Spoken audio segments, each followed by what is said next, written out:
Check, check, check. All right, good morning, everybody. We're going to get started in about 30 seconds. So if you want to grab any additional food, drink, we'll get started in just a moment.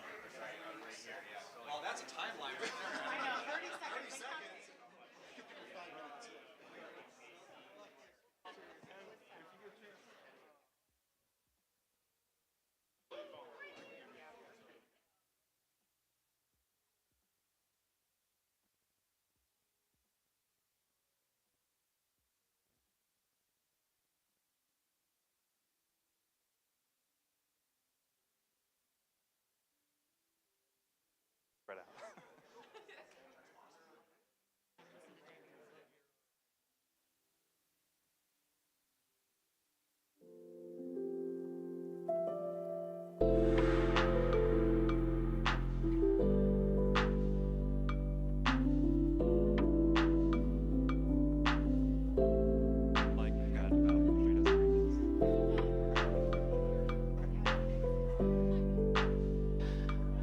All right, good morning, everybody. My name is Adam Shipley. I am the Business Development Manager for the City of Avondale, and I am going to let our amazing advocate for small business and sustainability, Mayor Weiss, introduce you to Avondale today.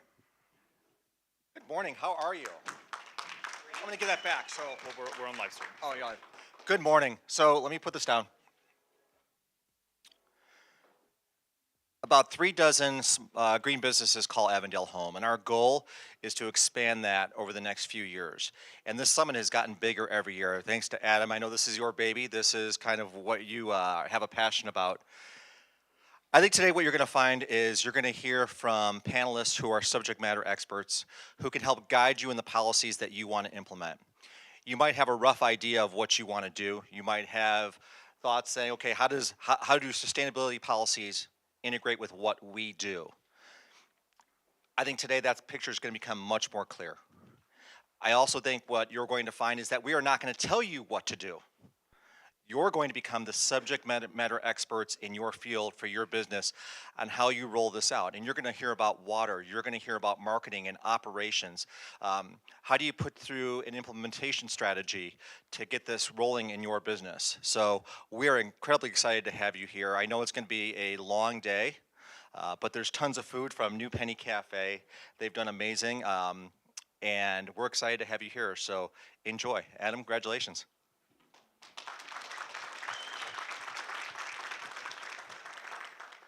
Thank you, Mayor. So we are, just a heads up for everybody, we are live streaming. So hello to everybody at home or at work that's watching us. We've got people in the room and on live stream all here to learn about sustainability and green business. Avondale has been a leader in both of these areas from our work with ASU, piloting the Cool Pavement program, our sustainability plan, our green business plan, and then all of our small business resources like Hub and the Spark program that's only available to Avondale businesses. So you're going to hear about all of that today and more. So for each panel, I will call the moderator and all of the panelists to come up to the front, and then the moderator will have all of the panelists introduce themselves. So we're going to get started today first with the Operations and Opportunities panel. So Billy, Kim, Tony, and Amber, if you want to come up to the front and grab a seat. And I don't think he knows that we know this, but today is Billy's birthday. So happy birthday, Billy.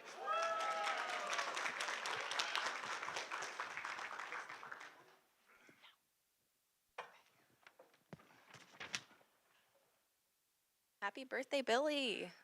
Good. I get the rest of the day on the front. Can you all hear me? Awesome. We're just going to get one more microphone up here.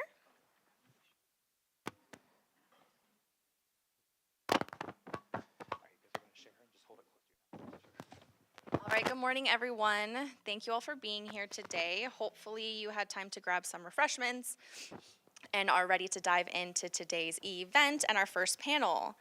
So first, I'll just go ahead and introduce myself. I'm Kimberly Anderson. I am Avondale's Sustainability Officer. And if you can go to the next slide, I also help oversee the Avondale Green Business Program. And the Green Business recognizes local businesses that are doing their part to conserve water and energy while reducing the solid waste and air pollution impacts that they have. So for those who are looking for a place to begin, this panel is kind of it for you. We will go over some utilities, energy and water conservation efforts. And here, as you see, there's a QR code, and this will bring you to the Green Business Program website. And on that website, you can find an application for getting Green Business certified. So if you're not yet Green Business certified and you're here in Avondale, go ahead and check out that website there. So as it was mentioned, our panelists are going to go ahead and introduce themselves. So first, I'd like to go ahead and kick it off to Tony. Awesome. Well, thank you guys for having APS. My name is Tony Perez. I am part of the Customer to Grid Solutions Division with Arizona Public Service. Next slide, please. So a little bit about APS. We have been serving Arizona since 1886. We are an investor-owned public utility that is regulated by the Arizona Corporation Commission, or the ACC. We have just about a 35,000-mile service territory, and we are operating in about 11 counties within Arizona. We are serving nearly 1.4 million businesses and homes, and we have a goal to deliver 100% clean energy by 2050. We are supporting customer energy needs, and so we are committed to serving customers reliably and offering programs and resources to help you.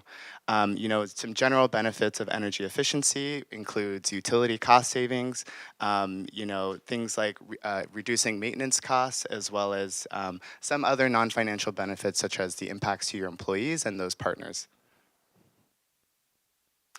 We also have the APS Solutions for Business, which is where all of our programs and resources live. There's too much to name and list, but we do have a booth in the back. So for those of you that are in person, please visit our booth to learn more about the programs and resources that we have available to you. Everything from energy efficiency to rebates to equipment upgrades to electrification. We also have the QR code, so for those of you that are virtual, you can also scan that QR code to visit our Solutions for Business website to learn a little bit more about what types of programs and resources might be applicable to you. We also have focused on transportation electrification and APS Fleet Advisory Service program. And with this program, we can help qualifying businesses understand what it means to go electric. So if any of you are operating an on-road transportation fleet and you have questions about going electric and what that impact may mean for your business, this might be an excellent program for you to sort of dive into those details and learn a little bit more. It's a no-cost program to those that do qualify, and I highly encourage it if it's something that you're just starting to get your feet wet with. And then lastly, just generally speaking, electric vehicles, and I believe that's why I'm here today along with my colleagues as well, as to talk about the variety of benefits to going green, one of those including electrification. Transportation electrification can bring many benefits to your business, and I look forward to talking about those benefits in more detail through our discussion that we have. But they, things like employee retention, emission savings, cost savings, all of those sorts of things. So thank you. Wonderful. Thank you so much, Tony Perez. And then next on our panel, we have Billy Vaughn. If you could go ahead and tell us a little bit about yourself. Yeah, thanks, Kimberly. I'm Billy Vaughn. I'm an Avondale resident. I live up 107 and Thomas in that area. So Friendship Park is my closest park, which I really like. It's a great park if you've been there. I've been on the sustainability committee for several years, and I have to say Avondale does a fantastic job. I get to meet with a lot of the cities, and Avondale has done a great job in this sustainability space, so I just want to say that. So from the SRP service territory, and I think we were going to talk about exactly where SRP and APS is in the Avondale area. And so if you're Dysart or west, you're going to be, APS. If you're east of Dysart or the Aquafria River, that's going to be SRP. Okay. How many do we have from APS here, and how many are SRP? Okay, so I think SRP's got a few more. We have a lot of programs to support some small business. In fact, we have some really good ones. And so if you're a small business and you're an SRP customer, I encourage you to go back to our booth and sign up for some of our programs. It will definitely save you money. There's no question in my mind that some of the resources that we give for small business are very good. Our programs tend to fall in one of three buckets. The first one is the saving energy. All right, saving energy. So that's like if you have a lighting project where you go from that incandescent light bulb to LED, it'll be maybe a 100-watt light bulb down to 10 watts. That's a 90% savings, right? That's saving load. And so the cheapest electricity that SRP can produce is the one that we never have to produce. So if we can lower our demand of usage, it's better for all ratepayers. So that's the first one, saving load, right? The second one is shedding load. So we have demand response programs where if you sign up, we'll pay you so much per year if you're willing to shed certain pieces of equipment that you may have going on. Now, not everybody can participate, and if they can't, that's fine. But there are certain times of the year where that is beneficial to shed load temporarily on a short-term basis. So that's shedding load. And then finally, the group that Tony and I really represent more is the shifting load.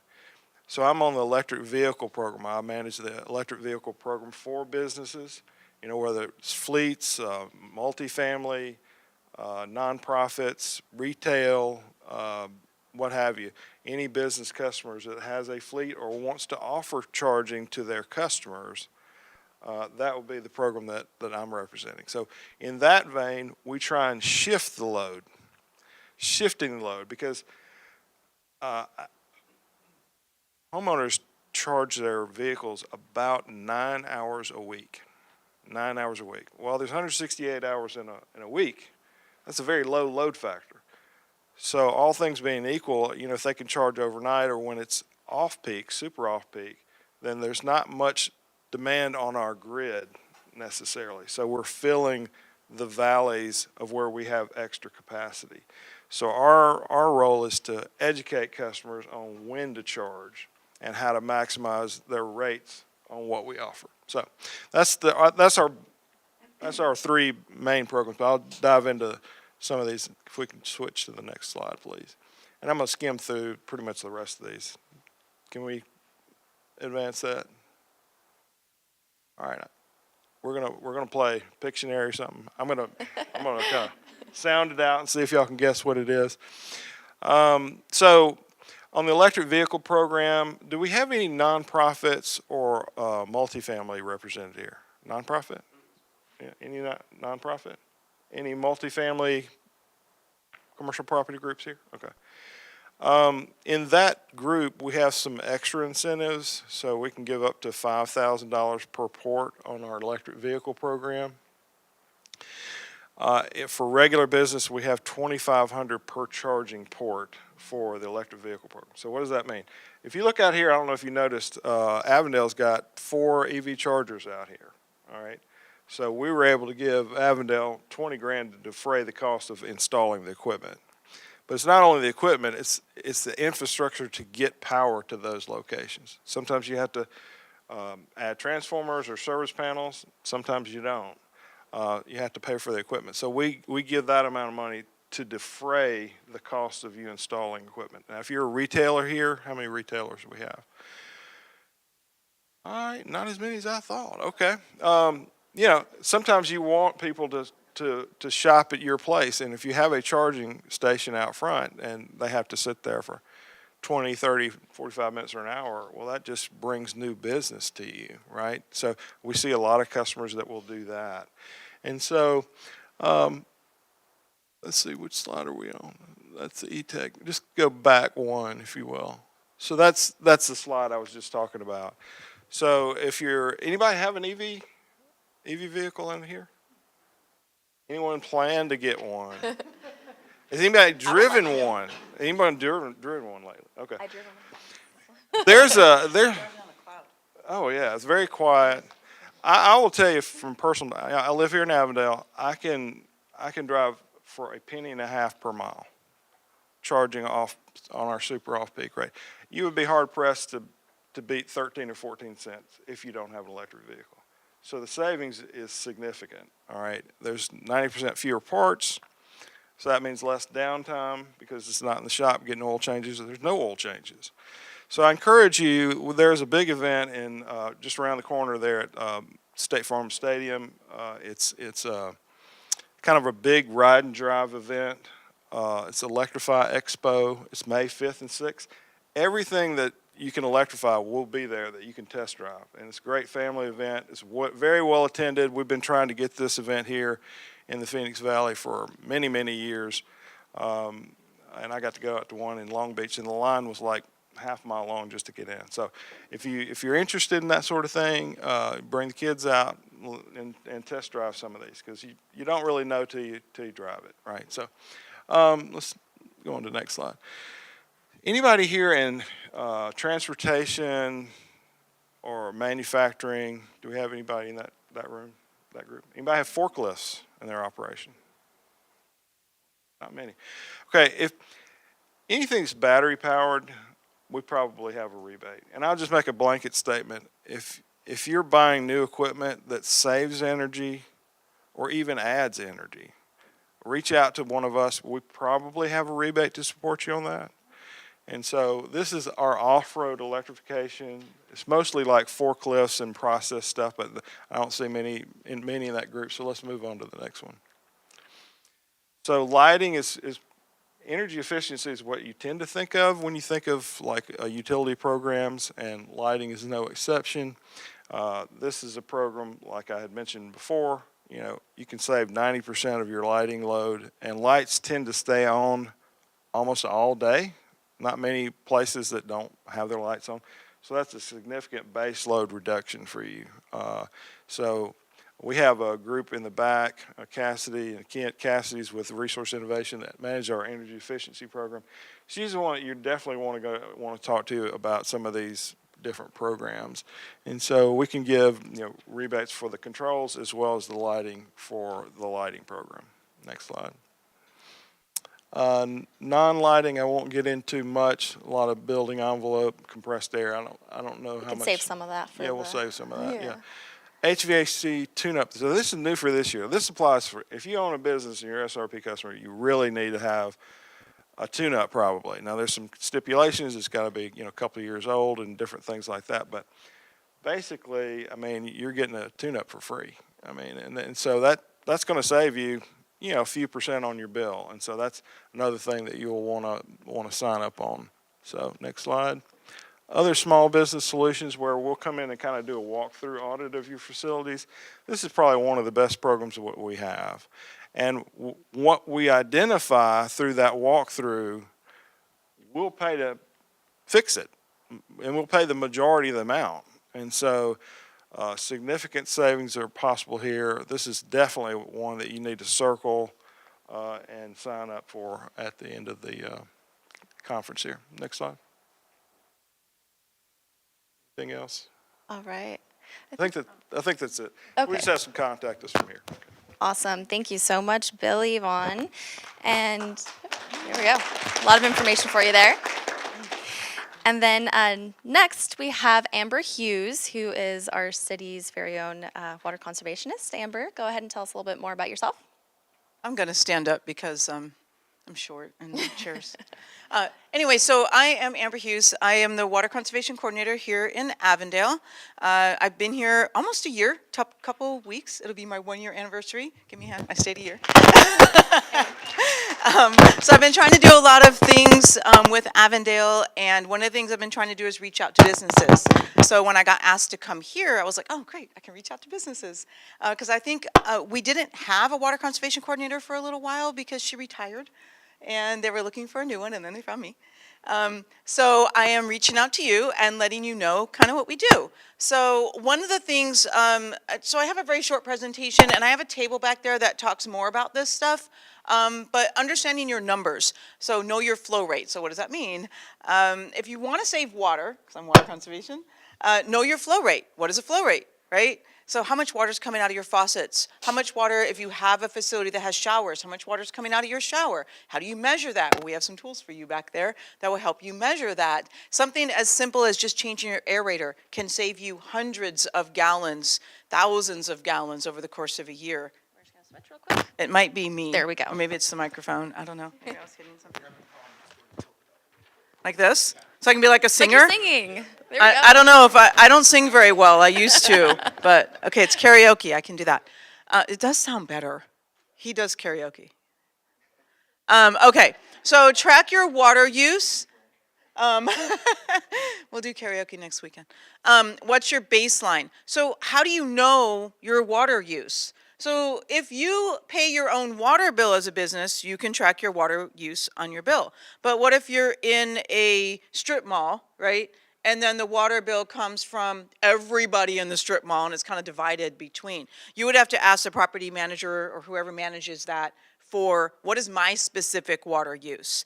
If you know the actual name that your water use is under, your water bill's under, I can track your water use. I can look it up. And I can let you know, this is how much water you use in a month. How do we decrease that? So then as your bill is split up between however many people are in that strip mall, your bill is lower. You'd be surprised how many restaurants I go into or businesses I go into and they have a toilet leak and they don't even know it. Or I tell them, you know, your toilet's leaking. And they're like, oh, okay, whatever. Toilet leaks waste more water than anything besides the landscape. Think about that. Thousands and thousands of gallons a year from that water nonstop running in the toilet. It just constantly runs. So it'd be like turning your faucet on, and nobody imagine doing this. Turn your faucet on to wash your hands and walk away and just leave it on all day. Never turn it off. But no, everyone's like, oh my God, what? I would never do that. But you're doing it with your toilets, right? So we look for things like that. So, and then what gets measured gets managed, right? If someone knows you're measuring it and your employees know you're keeping an eye on the water, they're going to be more likely to manage it better. If you know your flow rate, if you know what your water usage is, you're more likely to keep an eye on it and conserve it more, right? Because when you're in the know, you're in the know. It's kind of hard to ignore once you know. Does that make sense, right? You know. You know? And then performing assessments. So what type of leaks to search for? There's lots of different leaks. I mentioned the toilets. It's a little harder if you have the tankless toilet, but there is a way to test those as well. A lot of times they leak right from the back. When you flush it, you see the water just come out. It just needs a new seal. The faulty valves, swamp coolers, sprinklers, espresso machines, steamers, coffee machines, hose pipe connections, broken or worn gaskets on sinks, irrigation leaks. There's so many leaks that happen. There's actually a website online that shows the states and the cities with the highest amount of leaks in the country. We are one of those. How are we one of those when we live in a desert and everyone's looking at Phoenix and everybody in the world, not just the country, is looking at Phoenix? Oh no, they're not looking at Nevada, they're not looking at California, they're writing books about Phoenix and our water use, but we're at the top of the leaks. Fix your leaks. We have a river that's, getting lower and lower. Even if it wasn't, so what? Fix your leaks. And then there's resources like EPA WaterSense. They make really great tools. If you have an EPA WaterSense product and you're using EPA WaterSense and following that, you can be registered as an EPA WaterSense business. There's another green business plug for you. And then EPA Energy Star, using Energy Star appliances because saving energy saves water. Why? Well, because it takes water to make energy. So the more energy you save, the more water you save. And then the Alliance for Water Efficiency, I have a couple other guides over there actually. I have one that's called the Commercial Kitchen Guide. Even if you're not a commercial kitchen, it has all kinds of water saving tips in there. And then there's a plumbing guide that shows you how you can change your stuff and how to look for leaks and all kinds of information over there for you. So there you go. I am Amber Hughes. That's I didn't do a QR code. I didn't think about it. But it's easy. Avondale.gov/water conservation, and you will get to my webpage. Otherwise, I have 2 emails because they want me to check a lot of emails. So ahughes@avondaleaz.gov, or the easiest one is savewater@avondaleaz.gov because we all want to save water. So there you go. Awesome. Thank you so much, Amber, and thank you, each of you panelists, for being here today. Amber, I'd like to start with you. You had mentioned, know your numbers and flow rate. Can you elaborate on how a business actually does that? Yeah, so as I kind of started saying a little bit about where you can either look at your water bill and measure from month to month. So how many thousands of gallons did you use? Because we measure in thousands of gallons. And then whatever that number is that you got, let's say in February or March, and then you get another bill in April, you subtract the 2 numbers, and that is how much you used for the month if you get your bill. If you don't get your bill, again, you got to talk to the property manager or whoever gets your bill to try and find out what was my portion of this whole strip mall and how much water did my business actually use. The other thing you can do is just kind of track your water usage. Like I said, if you look at, I have flow rate bags over there, and the flow rate bags are kind of cool because you can measure how much water is actually coming out of your faucets if you don't know. Because a lot of businesses, and I find this a lot, take the aerators off because the aerator restricts the water from coming out, makes it slower, so you use less. But they take them off so they can have a higher flow, which is good for certain things. If you're in a restaurant, you don't need to fill a pasta pot and have it take you 10 minutes, right? You want to fill it quickly because you're in a restaurant. And you're not wasting water because you're only filling that pot. So it doesn't matter how fast the pot gets full, it's still going to be the same amount of water. So that's fine. But what about on those hand washing sinks? Do you really need to have a 10 gallon per minute flow on a hand washing sink? Probably not. So 1 gallon per minute is fine because you're still going to get your hands washed and a lot less water. So, those are some things you would, look at. Awesome, thank you. And let's say a business notices that they may have some higher than normal water consumption. What's the next step and what programs are out there? So I would say look for where your leak is. Because with a business, it's a little harder for us to come out and look at your water meter and kind of see, because it's going to be flowing constantly. But if it's in a business and it's in a strip mall, it's always going to be flowing. Someone's using water somewhere. So you would have to look for a leak yourself. And I would always direct people to the toilets first. It's always the first thing, and then sinks. And then there's also hidden leaks that people don't see, because a lot of people don't check under the sinks for any type of, even if it's just a drip that's constant, where there's a seal that's broken or a hose that's not sealing correctly. Maybe it needs a new washer. Maybe you just need a whole new hose. And then the turn-off valves underneath the sink and by the toilets. If you have a facility, I think there was someone here from a care facility. If you have showers and stuff, make sure that those are not leaking. Sometimes there's leaks behind the wall. And sometimes you'll notice it under a floor. Your tile starts to get loose and buckle up. And you're like, why is my tile like this? There might be a leak underneath there. And that's making the tile do that. So there's different ways you can check. And you can have me come out and look, and then I can try and help you find the leak. So they can email one of those two emails that you You can have. email, yeah, you can email me or call me. And I also have these little leak detection kits for the toilet. It's really simple. Just put, yeah, like she has one right there. There you go. It has these little dye tabs. You put, if you have a tank toilet, put the dye tabs in the tank. If it comes blue in the bowl, you got a toilet leak. And you think, well, I would hear it, because you'd hear it filling. Well, toilets are more silent now than they used to be in the 80s and 90s. You don't hear them filling anymore. And so you don't even notice that there's a leak unless that blue comes in the bowl. So, yeah. Awesome, thank you. And speaking of, programs and rebates, Billy and Tony, you guys all probably have something similar in the world of energy. Can you both, one and then another, kind of discuss some programs in the world of energy? It's about to get pretty hot here. Businesses might want to know how to keep their energy consumption down. Can you kind of elaborate on what programs you guys have? Yeah, so the big one I think is the HVAC tune-up. I mean, we're getting in that season. We have contractors that'll come out and tune up your HVAC. Just talk to Cassidy in the back there. That would be one. The other is that walk-through audit, where they walk through your facility and they write down and measure and come up with a plan to kind of make your facility more efficient. Plus, we'll even do the work, and we'll pay for most of the improvements.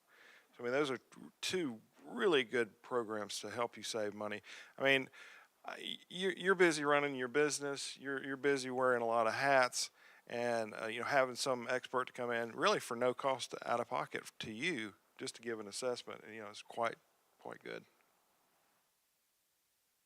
Yeah, so APS has a lot of similar programs, so I would definitely encourage folks to visit our Solutions for Business website. But generally speaking, the use of energy, the time varies, So depending on your business operations, I would highly encourage businesses to think about what actual energy rate plan they're on. So if you have access to your utility bill, your power utility bill, it's always good to visit and see when you're using energy and if the energy you're using aligns with the best rate plan option for you. In fact, a lot of businesses that are served by APS are not on a time differentiated rate or a time of use rate where the price of energy changes throughout the day. And oftentimes they can take advantage of that rate and actually save money. So it just depends. The on-peak time period for our business customers served by APS is 3 to 8 p.m. And so if you can reduce your energy consumption during that time, I would highly encourage businesses to explore a time of use rate for their business, because they could actually save money on energy costs. So not just taking advantage of the actual programs and rebates that we can help help you with to make your business more energy efficient, but also just being mindful of the overall energy profile and which rate plan that you're on.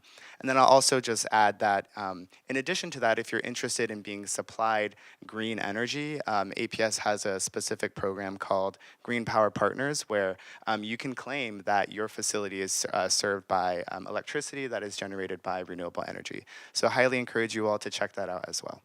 Awesome. And that would be on the website as well? Yes, yes. Okay. Very good.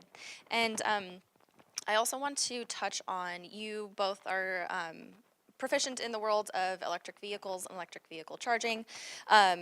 Let's say a company wants to either help convert their fleet if they have, vehicles in their operations, or they want to have electric vehicle chargers installed at their business. Can you kind of touch on the steps that they can take to that, and also why is it important or attractive to have those in their business operations? Yeah, I mean, cost is a big driver for that. I just curious, do we have anybody here that has a fleet of like 5 or more vehicles that they have in there? Okay. So we have fleet assessments that we can provide, like no matter what your vehicle is, we can show you like how much it's going to cost, a total cost of ownership. It'll give you the emissions savings and give you a lot of and all the vehicles that are in the classification that you're in. But if you want to install a charger at your station, either through your employees or for your customers, first call really should be to the power company. We can tell you what kind of power is there, but also we can tell you about the rebates that we offer to defray the cost. Now, why should you do it? I mean, like I mentioned earlier, I can charge my vehicle for $0.015 per mile. I mean, that's a tenfold saving. Now, not everybody can do that. There's different rate plans, like Tony was alluding to, and there's different times of day when it would be more costly. But the fact is, there's a huge saving. The other thing is the maintenance and operation with 90% fewer parts. Obviously, there's a big savings because you don't have as many parts to worry about breaking. And so, if you're interested in that, we'll be happy to kind of run through your exact situation. Yeah, I totally agree with all that Billy shared.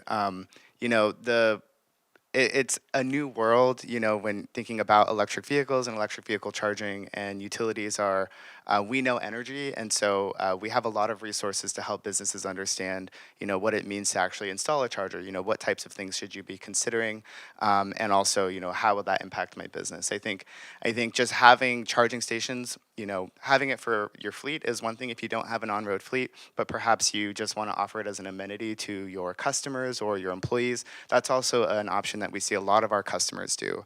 And what they find is that, having those chargers for their employees or their customers is actually a great signal to, their constituents and their business partners and their community that they're supporting, a green technology. It also, promotes visibility for your business. And so having a charger that's publicly accessible, for example, where you're located, can actually promote, the identification of your business. People will spend more time potentially shopping or visiting your business that may not have otherwise had access to or visited. And so those are some, I think, really good benefits that should be kept in mind too.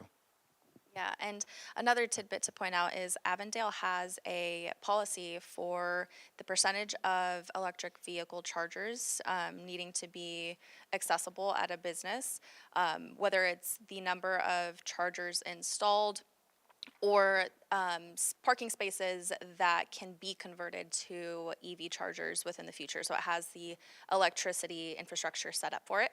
So that's a great thing to keep in mind for our businesses, because that's something that here in the city of Avondale we definitely want to help promote. So thank you for that. And also, I want to just touch on everybody, to each of your knowledge and expertise in your areas. What is, would you say, kind of a synopsis of the number one way that a business can improve their utility use for energy and water? I'll kick us off. I would say from an energy standpoint, just like I kind of talked about earlier, be sort of aware. Energy is a pretty significant cost, and lots of things are electric now in our businesses, and it's important to think about the specific rate plan there that you're on and understanding, is this the best for my business? And is there an opportunity where my energy use aligns with a plan that actually would save me money? And then step two would actually be focused on energy efficiency and, things. We live in a desert climate. Things don't last long, and it's really hard to keep cool in the summer months. And so energy efficiency can play a big role by making all of the improvements in your business, from lighting to HVAC to windows and insulation, all those sorts of things. And so please visit our Solutions for Business content and see what you might have access to. I totally agree with all of what Tony just said. I would look at the rate plans to see how you can maximize that. I know thinking at it from your home perspective, if we have super off-peak, can you run your dryer during the off-peak period? Can you run your dishwasher during the off-peak? Can you run your pool pump during, all these optional things that it doesn't really matter when you do it during the day if you can kind of maximize that. And that also applies to your business. There's all kind of processes that you can do. You know your business better than us, but I would look at the rates first, and the second, I would go through the exercise of having a walkthrough energy audit at your business to identify areas where you could improve. And since I'm water, I'm going to talk about saving water. So again, know your consumption, know how much you're using. The other biggest place that wastes water is your cooling towers. So if you get a cooling tower checkup, you mentioned checking the HVAC. If there's leaks, they leak. They waste water, a lot of water. Even if it's a refrigeration system, like at a grocery store, your cooling towers waste a lot of water. So, get those things checked. Find out where your water waste is. Find out where you can save water. Your water bill will drop if you are conserving. So, it's always a big thing, right? Wonderful. Thank you all so much. I also think we have some questions potentially. So we have this number here for texting in questions to the panel. So I'll go ahead and check and see if we have any of those. Can I say one more thing real quick? Absolutely. Bad mic again. I don't know it. Anyone online, like I mentioned the guides that I have. If you would like any of those, if you're online, just send me an email so I can get them sent out to you. Awesome. You have a question. Do you have any stories of how much a business has saved by fixing leaks or reducing energy consumption? I have a few stories of how much water was saved. So I've been in a number of schools checking for leaks, changing aerators, looking at irrigation. Over the course of 2 years of going into schools and changing their aerators to lower flow, checking the irrigation and having the irrigation leaks fixed, we saved over 1 million gallons of water for the several schools we went to here in the West Valley. So I don't know how much money that is because I didn't see their water bills, but saving over 1 million gallons of water over the course, it was actually less than 2 years, that's got to be a significant savings in water. I'd say the best one I have for EV, there's a company that they were a contracting group. They put their own solar in, and they bought some off-lease Fiats for $10,000. This is 2 or 3 years ago now. And they gave them to their employees. And if you drive an EV, I don't know if you know this, but you get a free HOV lane sticker. So you can actually, so they would let their employees drive home. Well, if you got a $10,000 vehicle and you're charging through solar, that's an incredible payback. That is so significant. And they got to get home quicker because they got the HOV lane. So that was, good work-life balance, as well as energy savings, as well as environmental savings. I don't have any specific stories, but what I'll share is that, the savings from all of the programs that we offer is significant. It is huge.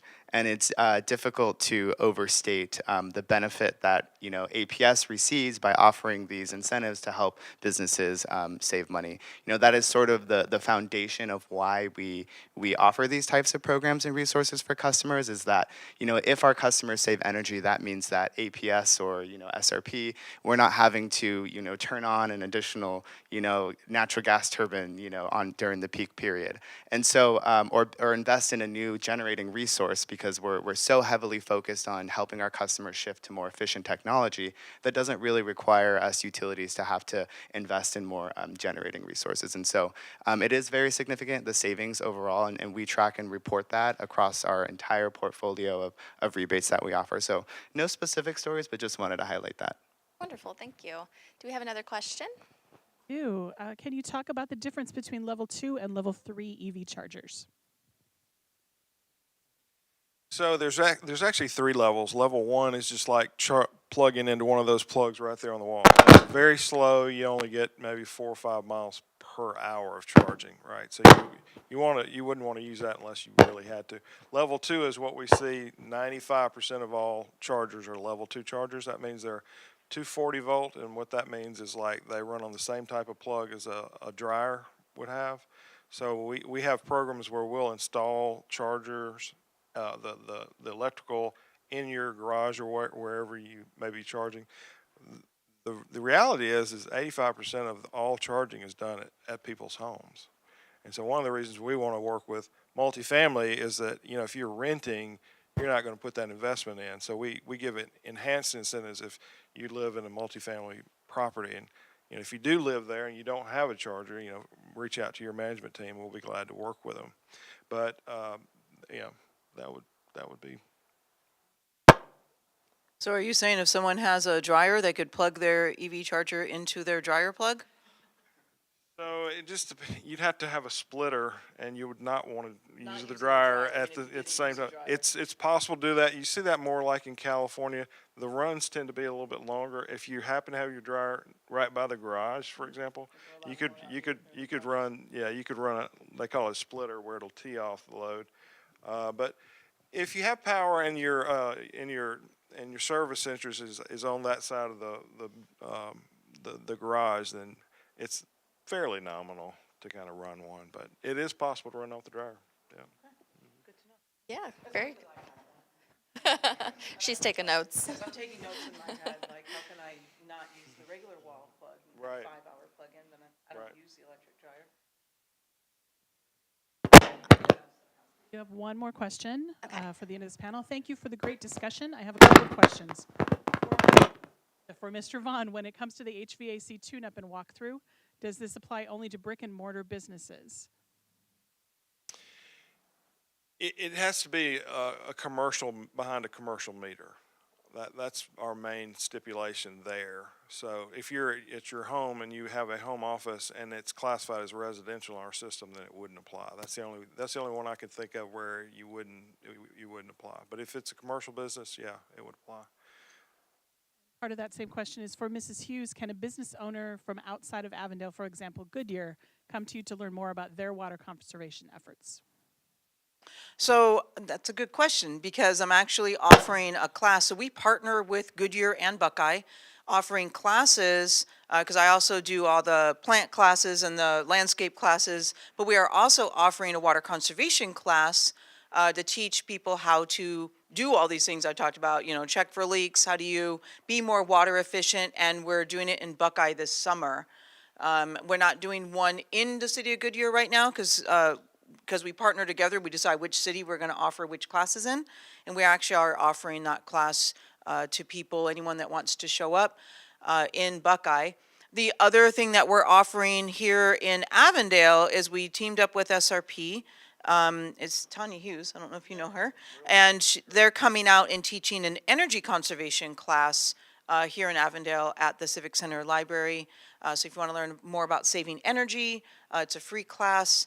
And then we have a program here that I just started. It is a Reduce Your Use program where I'll be teaching a series of classes here in Avondale for residents that sign up for the class. So if you're a business, you're welcome to come to the class. You might not get the same rebates and stuff because it's a business, but you can always come out and learn how to save more water, all the tips and tricks that we're going to teach about it.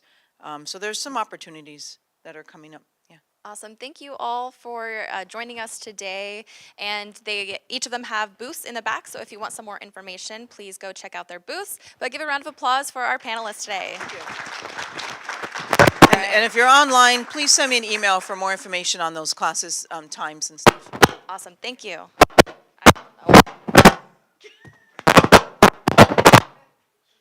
just turn this off? I don't know how to turn it off.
2.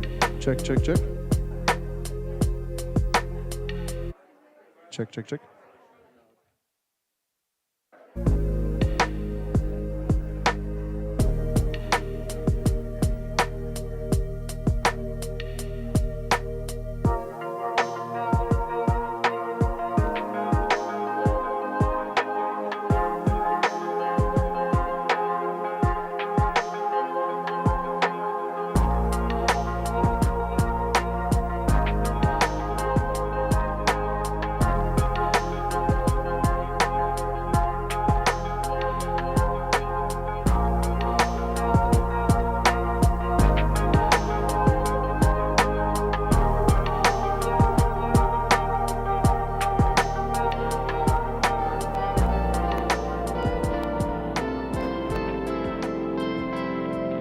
One, two.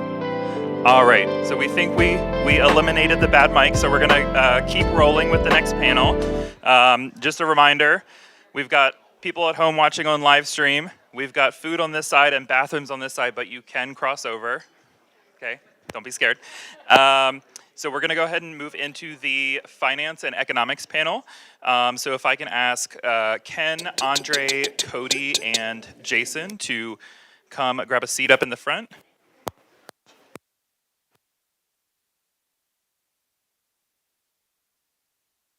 All right. Good morning, everybody. How are you today? Good morning, everybody. How are you today? Okay, thank you. My name's Ken Chop. I'm the Economic Development and Tourism Director here at the City of Avondale. I have the privilege of hosting a really awesome panel today. It's spreadsheets, finances, cost savings, all the things like me that make me go, yay. So I'm hoping you're all enthusiastic about it. Before we start, quick raise of hands. Who is an Avondale small business? Raise your hand really quick. Awesome. How many Avondale entrepreneurs do we have in here? All you small business people better have your hands up. Okay, you're all entrepreneurs as well. I want to say, again, welcome. This day is designed to give you a lot of information about some of the programs and some of the other opportunities out there for you as well. And also, really quick, before I'm remiss, I want to recognize a couple people really quick. That are some local winners here. We have Daphne with Modern Grind, who I know is who's out right now. When she walks back in, everybody start clapping when she walks in. Okay. Daphne is from Modern Crime. Hey, we were just talking about you.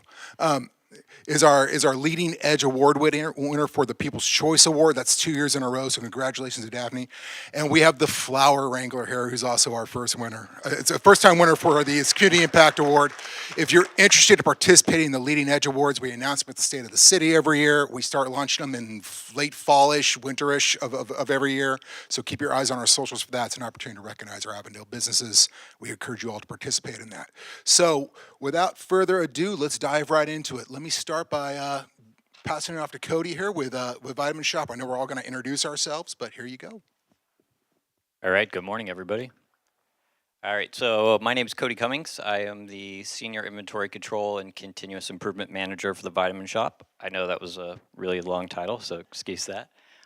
Just a little background before we jump into the slides here. The Vitamin Shop, for those of you that aren't aware, we are a health and wellness company. We sell vitamins, supplements, sports nutrition. We have 2 distribution centers, one here in the lovely Avondale, Arizona, and one in Ashland, Virginia. We service approximately 740 retail stores across the country. So little background info for you there. All right, slide. We should have a short little video to play at the beginning. It's going to highlight a green sustainable initiative that we recently implemented. Cool little video just to show off.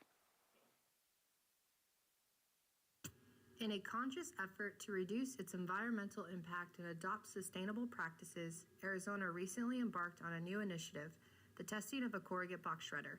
Before implementing this process, Arizona's distribution center would dispose of corrugate boxes daily, incurring costs to haul them away and contribute to landfill waste. With the introduction of this new method, the company expects to significantly decrease the amount of corrugate waste sent to the landfills by up to 70%, thereby contributing to a more sustainable future. In addition, the company will achieve significant cost savings by eliminating the need for paper void fillers, reducing waste, and enhancing the customer experience. By shredding the corrugate boxes and using the resulting material for packaging and padding, the product is better protected, minimizing the risk of damage and ensuring the customer satisfaction. This sustainable approach to packaging not only demonstrates the company's commitment to the environment, but also helps to reduce overall costs and enhance customer satisfaction. As a result, Arizona's corrugate box shredder is a win-win solution, not only contributing to a more sustainable future, but also providing financial benefits and an improved customer experience. With this innovative approach, Arizona is setting an example for others in the industry to follow. Can move to the next slide, please. Yeah, so really awesome. Thank you to my boss, Jessica Pena, for doing the voiceover on that video. Just highlights a cool little initiative that we implemented within the last year, and it's actually been to a great effect. Customers love it. We've had no issues with the packages that we've been shipping, and it's a sustainable option, so that's the best part. Excuse me, I'm gonna stand up so I can see this. So, you know, enhancing the sustainability with the corrugate shredder, we're repurposing the incoming corrugate boxes through the shredding machine. It minimizes waste and maximizes resource utilization. So all the shipments that we receive in, we repurpose all those boxes. They don't just go to landfill, which is awesome. And instead of having to purchase the void fill paper, right? You order a package, they put void fill in there to fill the space, right? So we're not purchasing that anymore. It's 100% recycled from the corrugate shredder. So the substantial decrease in waste aligns with our commitment to the environment, sustainability, and responsible business practices. We actually just purchased another shredder, more powerful.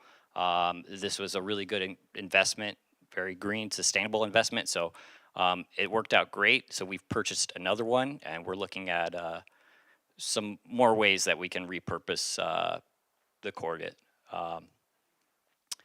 But yeah, demonstrating our commitment to the sustainability enhances the brand reputation and resonates positively with eco-conscious consumers. So, you know, you're not only doing a great thing for the environment, but it's also taking care of your business as well. And it's a good look, you know, always pushing towards green. But yeah, so our journey towards sustainability is ongoing, but we're seeking new ways to innovate and improve the environmental footprint.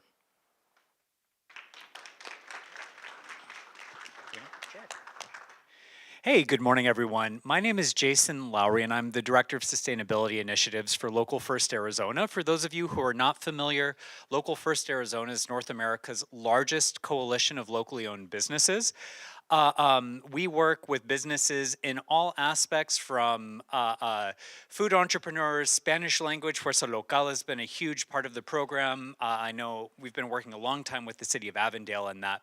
And one of the areas that we have really been ramping up our programming in the last number of years has been in the sustainability realm. And so today we'll be talking a little bit about that. But real quickly, for those of you who are in this room and for business owners, raise your hand if you pay for either transportation, gas, fuel, electricity, water, or waste. Raise your hand if you pay any of these expenses. Okay, so sustainability is not just about putting solar panels on your roof necessarily. It is making concrete decisions about your resource utilization. It's thinking about how do we reduce those areas of cost to save you money and allow you to be a better steward of our natural environment. And I just want to recognize and thank, obviously, the city of Avondale, who not only is hosting this, but is actively supporting businesses in going down that road. So today I'll talk a little bit later on about some of those stories about what are these types of cost savings that businesses have been able to leverage to realize, and how has Local First been able to support them through that. And the main program I want to talk about today is our Green Business Boot Camp. This is a boot camp that we host that's online that takes businesses through a 7-series workshop seminar over 7 weeks through energy, water, waste, and transportation, business challenges and solutions, and then actively works with you to reduce those costs by a minimum of 20%. Again, going green is a way to save green. We really are trying to figure out how do we unlock that savings potential working with incentives like the City of Avondale's water rebate program. I know SRP and APS talked about their green business solutions. How do we help you adopt those green solutions that saves you money, not 5, 10 years down the road, but starting today? And so we'll be talking a little bit more about that later.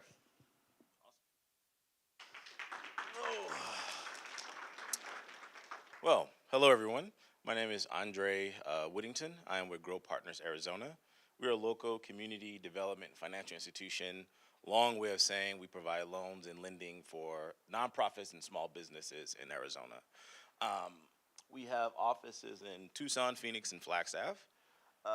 We really focus on financial education, training, building a more stronger collaborative ecosystem for our small businesses. And then we also advocate on behalf of small business owners and nonprofits.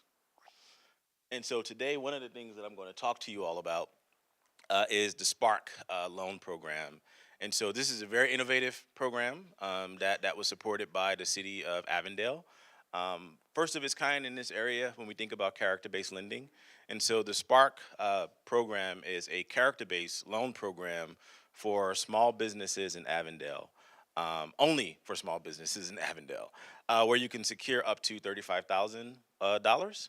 And one of the challenges that we've seen and that I've seen across the state is access to capital for small businesses that's not collateralized, right? It doesn't require your home, it doesn't require collateral, or it doesn't really have like credit score requirements either, right? And so character-based lending is a wave that's happened, on the East Coast. It's happening in Southern Arizona.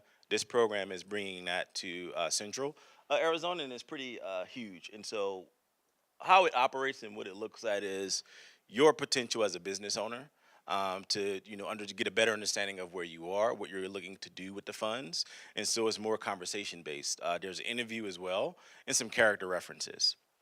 And why is this important? Predatory lending for small businesses in Arizona is huge, right? There have been a ton of small businesses that we've worked with to refinance debt that they have, where the interest rates are 30, 40, 50, 60% and up, which is crippling small businesses.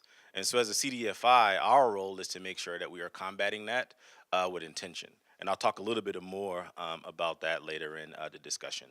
And then the next slide that you'll see, as an organization, when I first took over Grow Partners Arizona, the loans that we offered didn't, capture the character-based lending. And so if you look at our capital ladder, our goal is to meet you where you are as a small business owner, right? So you may not need 50,000, you may only need 1,000.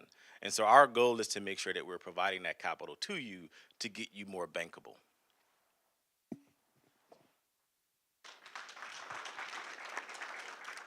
Well, thank you for those overview. I appreciate all your it's your time today. It's going over those programs. Got a couple questions we'll go through, and then we'll answer some questions from the audience. We'll start with Cody. What are some common misconceptions people have about adopting sustainable practices in their workplace, and what can we do to combat those misconceptions? Yeah, I think a common misconception is that it's not cost effective, it's expensive to get started.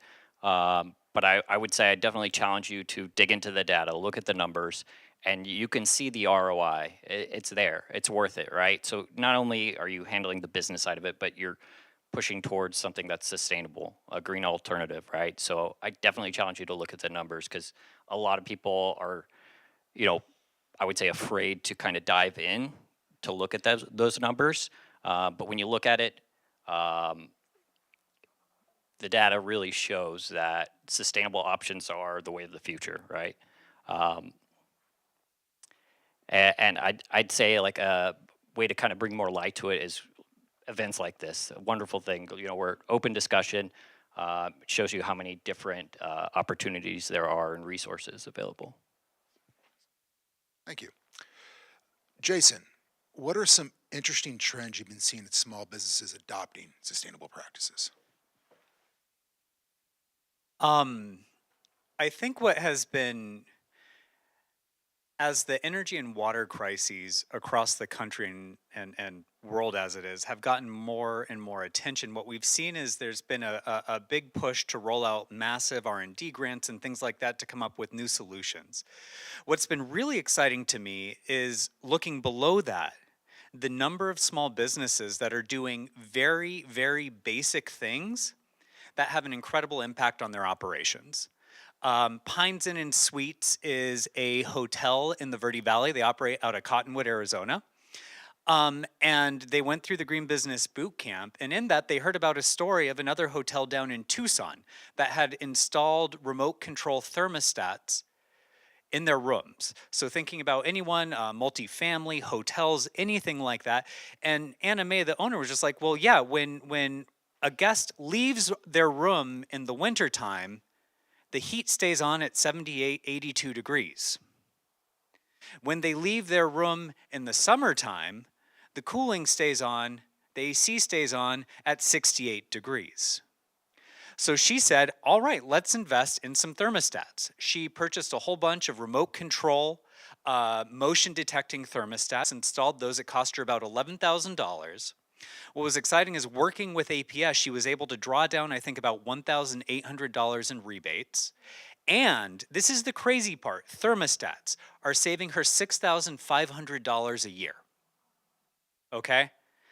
This, an ROI of less than 2 years, and from there on, that's all gravy. That's going back into additional equipment, other investments she can make in her hotel. Duck and Decanter, they were one of the first businesses that ever went through the Green Business Boot Camp. Great sandwich place in Phoenix, right off Camelback in the 51. They decided they wanted to take on water.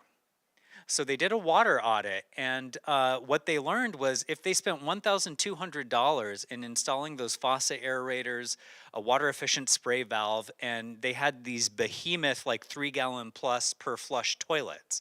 If they replaced that, spent about $1,200, it was anticipated they would save $2,400 per year. That audit was wrong. They saved over $3,200 a year that first year. That's an ROI of 4 months, okay? Return on investment, 4 months. By making these types of very simple, very accessible changes to your operations, businesses are able to save a ton of money. And then what we're here for is the Green Business, Local First, the Green Business Boot Camp. My colleague Taylor Shadron's here as well, working with organizations like Growth Partner to provide you that upfront capital so not a cent leaves your bank account from day one, and instead you're able to reap those savings, is how do we connect you with experts that help you measure. I think it was Amber who said, if you're not measuring it, you can't manage it. So how do we help you measure, identify those areas you would like to implement, and then provide that access to capital and that expertise to implement those projects to start moving those savings from day one. Thank you for that.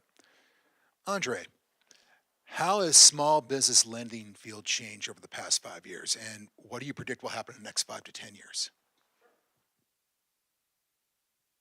Well, I would say in the last 5 years, what we've seen in the small business lending space is our traditional financial institutions have slowed down lending to small businesses, right? Access to capital has become a lot harder to get, a lot more expensive, a lot more costly as well. And so I would say what we're looking at now is a shift in how funding and capital is being put back into the pockets of small businesses. And so I'll at a federal level, right? EPA just awarded 20 billion, which is huge, for greenhouse gas reduction, which is a fancy way of saying sustainability for businesses and residential cities and communities. And a lot of that funding have gone to CDFIs like ours, right? And so we'll apply to bring some of that funding into the state. They also just made an announcement that Arizona just received 156 million for solar for all, right? And so that'll be for residential to help you with your home. There will be some for small businesses as well. And so there's a lot of funding that's being pushed into the state for small businesses. And the biggest thing that you all can do right now is to prepare and get ready for that, right? Do the audits, take advantage of the training and the learnings. Some other trends that we're seeing is a lot more innovation. So for me, my job and how I see my job with Grow Partners Arizona is to make sure that when you go through programs like the Green Boot Camp, there's a funding mechanism connected to that, right? There's capital that you can step into, and it's affordable and it's responsible. So that's where I see us stepping into play. Also, at a statewide level, one of the big things that I'm working on right now is a CDFI network. And so that'll bring all of the CDFIs in the state together so that we can activate, advocate on your behalf, but also challenge the state in providing more capital to you that's more affordable, right? And so the state just put out another 5 million for small businesses. And so you're going to see, and it's for microloans, right? It's for loans below 50,000. And so what you all are going to see is a lot of your CDFI banks are going to be pushing for small business loans. It's going to be very affordable because there's restrictions on how much they can charge as well. And so there's a ton on the alternative lending space that's coming to the state, a lot for microloans as well. And so for as a small business owner, what that means for you, while some of these loans may not require collateral, right? They may not have strong credit constraints. Your banking has to be in order, right? You want to make sure that you have that banking account, that you're leveraging your business funding for business purposes, because that could ding you as well. And so there's a lot that's going to happen, and I would say in the next 2 to 3 years, that you'll benefit from greatly within the state of Arizona for small businesses, which has never been, right? Arizona has not been a state that has catered to small businesses on a lending standpoint. And so you'll start to see that over the next, 2 to 3 years. I just want to say, whatever exorcism that Javier performed with this mic, it's doing great now. So thank you, sir. Javier at CWS, he's one of our local businesses as well. So each of you offers a unique perspective on how a business can best achieve cost savings. You have your process improvement, accessing capital, and education. If any small business is interested in learning more, what's the best place to start, in your opinion? Yeah, I would say that networking with businesses in your area or someone that's in a similar industry, I think that's the best place to start. They might have experience or knowledge in ways to help you get started with a process improvement, a sustainable initiative, access to capital. So I believe that networking is really key to getting your foot into the door, and from there you can really take off. Also, I would say attending events similar to this. On the supply chain side, I had the pleasure to attend MODEX, which is a supply chain technology event that they hosted in Atlanta. And going there were so many innovative, sustainable alternatives to processes and things that we were doing with our business currently, and something that maybe we didn't have the idea of. So just exposing yourself to different things, I think that really opens the door for getting into a new alternative, green, sustainable option. Thank you. So in my past life, I was a community organizer, and we would always say, if there's not a strategy, it's not going to happen, right? And so I think one of the first keys is, how do you put together a strategy? How do you identify those people who can help you to do that, right? You don't have to be an energy expert to come up with a way to reduce your energy consumption. That's why we've got community partners. And an enormous opportunity is the city of Avondale has actually made it free for an Avondale business to participate in the Green Business Boot Camp. I think that is a great opportunity for businesses to connect. Like I said, it's 1 hour a week over 7 weeks. We work with you on actively putting together a strategy to reduce your energy, water, waste, and transportation. And we connect you with leading locally based experts in these fields to give you that way to move forward. And then, of course, we work with our partners like Growth Partners to provide that that character-based, low-interest capital to help you implement those projects. So, just want to mention a business, Social Spin. They're a nonprofit laundromat. They went through the boot camp. They were able to put together a plan. They had this old minivan, Kia Sedona, was costing them about $25,000 a year on fuel and repair. Working through the boot camp, they were able to come up with a plan. They purchased a hybrid minivan from Avondale Toyota here in the city of Avondale, using the Green Loan Fund, they're saving $15,000 a year because they cut their gas prices in half, their gas consumption in half. And even though they're still paying they're paying the principal and interest from that loan, they're saving money from day one. That was something that was cash flow neutral to them. It did not impact their cash flow in a negative way. So coming into these boot camps, coming into these workshops, whether it's Local First, I know that there's the small business programs through APS, SRP, Avondale has the water program. Finding those experts, we will work with you to put together that plan to reduce those costs and to really save you money. Awesome. Yeah, that was a really good loan. I think that it saved them about 50. Well, the money that they were paying for gas for their gas vehicle, half of that went to loan payments. So they saved each month, and they had additional working capital. So that was huge. And it was a small business, and I think it took us about a week to close that loan. And if any of you all know, if you're getting a loan for a small business, it could take like 30 days, 60 days. So that was quick. And so I would say relationship building, right? Build relationships. Come to events like this. How many of you are on Hub? Yes. Sign up for Hub. Stay on Hub. One of the things I'm working on right now, if you all don't know, I'm very innovative. I like to move quick. But one of the things I'm working on right now is a referral system in Hub. So that as a small business, if you're denied a loan, you can come to Hub, and it'll provide you with who's the most creditable lenders in Arizona that you can secure funding for. So we're going to be building that out. So if you're on Hub, make sure you're on there. And we're also going to be hosting a workshop for the Spark loan. And so next week, we're going to share on Hub a workshop to talk a little bit about Spark and how you can access funding for that. So I would say the biggest thing is relationship building. I had my own consulting business for a while, and I walked away from my corporate job, started a consulting business, didn't have any clients, but had a ton of relationships. And I was able to scale my business in those first 2 years just by reaching out to people who I had relationships with. I'm not from Arizona, right? I'm from New Orleans. I came here, took over the CDFI, didn't know anyone. And I've been in this role about maybe 16 months. But I have relationships across the state now because I don't mind getting out and talking to people. So I would say as a small business owner, the biggest thing you can do is have a good relationship with your banker. If you don't have a good relationship with your banker, if they're not talking to you, get a new banker. Because your banker is the person who knows all of us, right? They know everyone in your community that can provide the funding, the support, the resources that you need. So relationships are huge. Focus on collaborating more with other small business owners. And then attend programs like the Green Boot Camp, right? Because at the end of that, there's some funding that you can secure. So as a small business owner, you all do a lot, but make sure that you are building those relationships. I think that's key.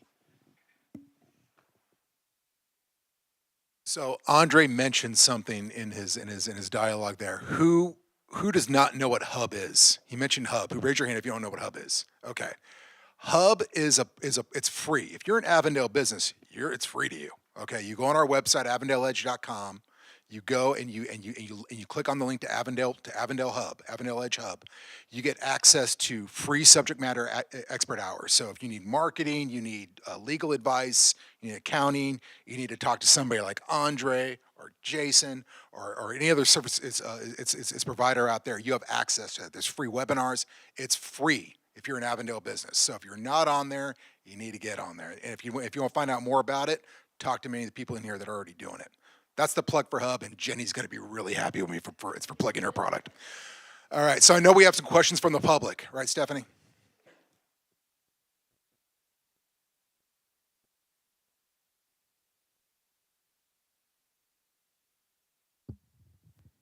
Check. There we go.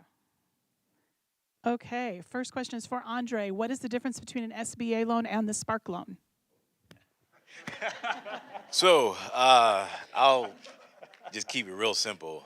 Your SBA loan requires an investment from you, right? There may be a 10 or to 20% equity investment, meaning if you're looking to get a $500,000 loan, 20% of that has to come from you.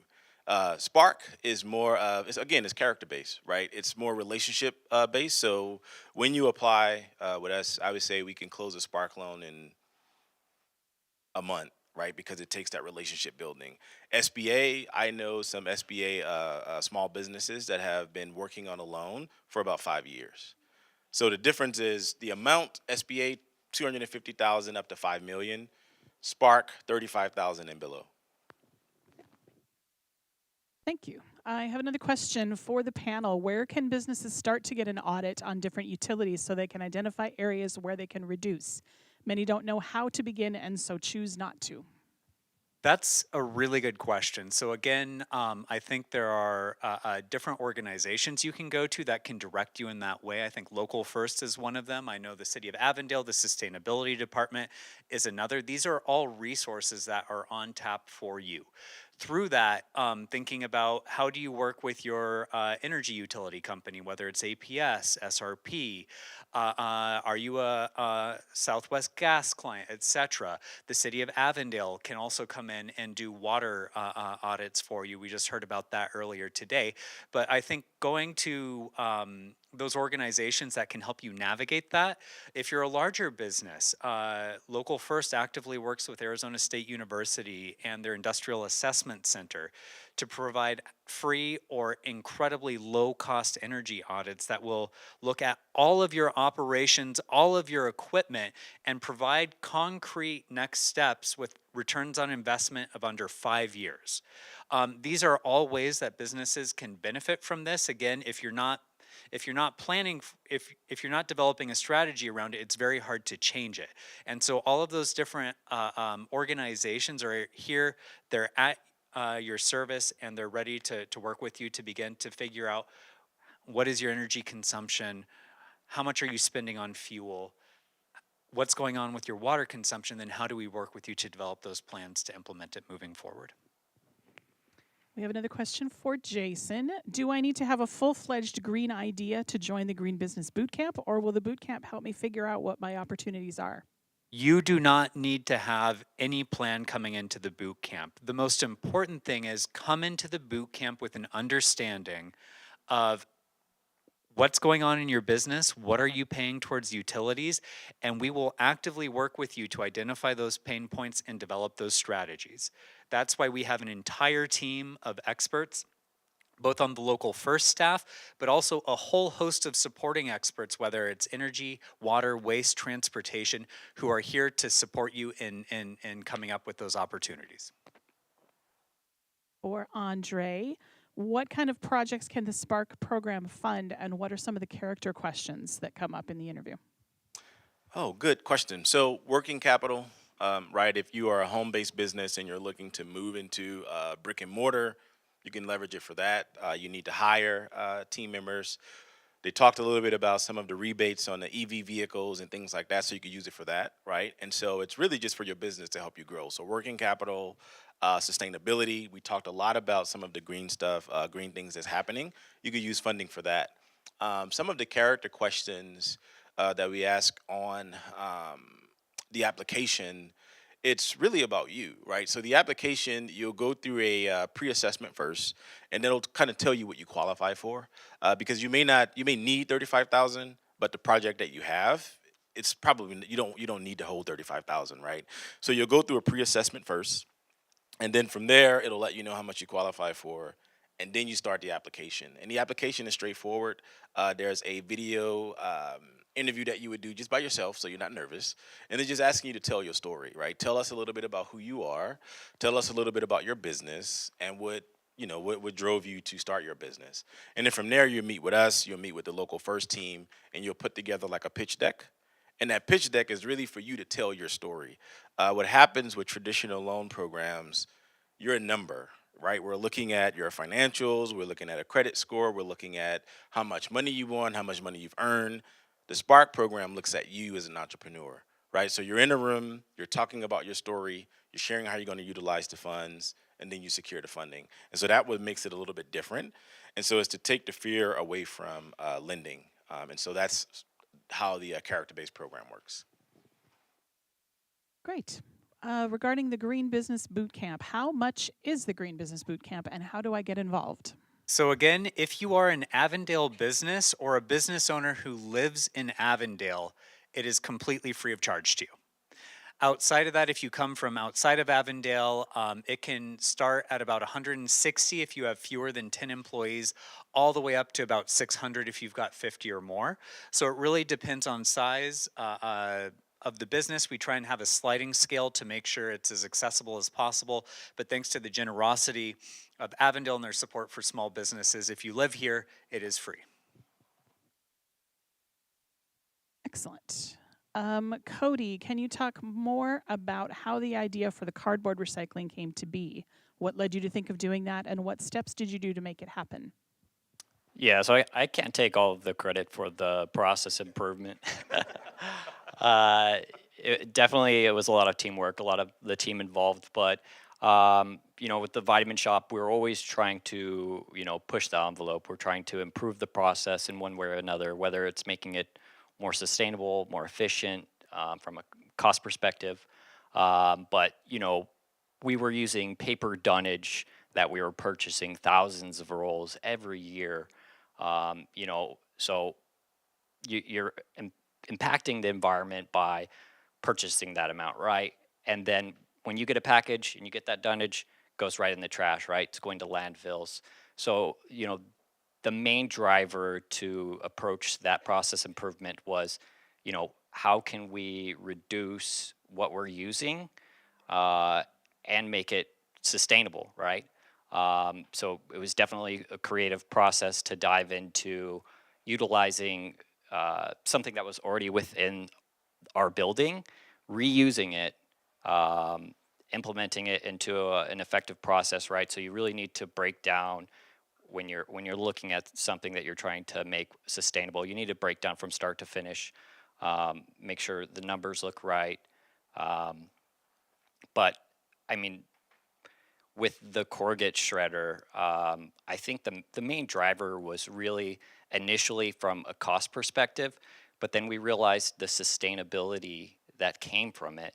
And, from there, we've actually been working towards using the same corrugate shredder to wrap our glass items, right? So currently right now we have plastic bubble wrap that we use to protect our product that gets shipped to stores, customers. So we're looking to implement the corrugate shred for protecting the glass product. That testing actually should be done in like a month or so, but it's just another way where we're improving a process, reducing our waste, and it really is cost effective, and there is an ROI there. Awesome. Well, thank you all for that. Before we close up here, I know we have a couple more minutes left in the meeting. I'm pointing at my timer right there, so don't mind me. It's a mental note for me. Before we leave today, before we leave the panel today, what's the one piece of advice you want to give to everybody? What's the one thing you want everybody to know is leaving this panel today? I would definitely say the resources available today, it's ridiculous how many different resources and opportunities there are to improve a process in a sustainable, green, alternative way. Really just challenge you to network and reach out to somebody to help you look at your business, what you can improve, not only from a financial aspect, but from a green, sustainable aspect as well. Cody? Yeah, I mean, to echo that, I think sustainability can be a terribly lonely journey if you're going at it alone. There are so many people in this room here today, so many programs that are here to support you. Reach out and find out what different ways we can work with you, how we can really move you through that process. We're here for you. We would love to work with you. I would just say be fearless in the pursuit of growing your business, right? Don't allow fear to stop you. Always use other people's money to grow your business. That's why we have it. We have it to lend out. So definitely be fearless in the pursuit of growing your business. If you have questions or doubts or worries or concerns, reach out to your CDFIs. Reach out to organizations like A Local First. Yeah. Cody, Jason, Andre, I appreciate your time. Thank you all for your time this morning.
Alrighty, so for our next panel, if we could have Mia, Kalila, and Dory and Susli all take the stage.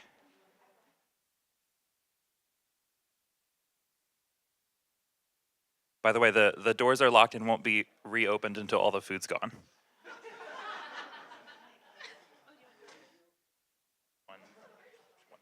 you guys want, you can sit in your order. Or, no, I guess. And not cough into the mic.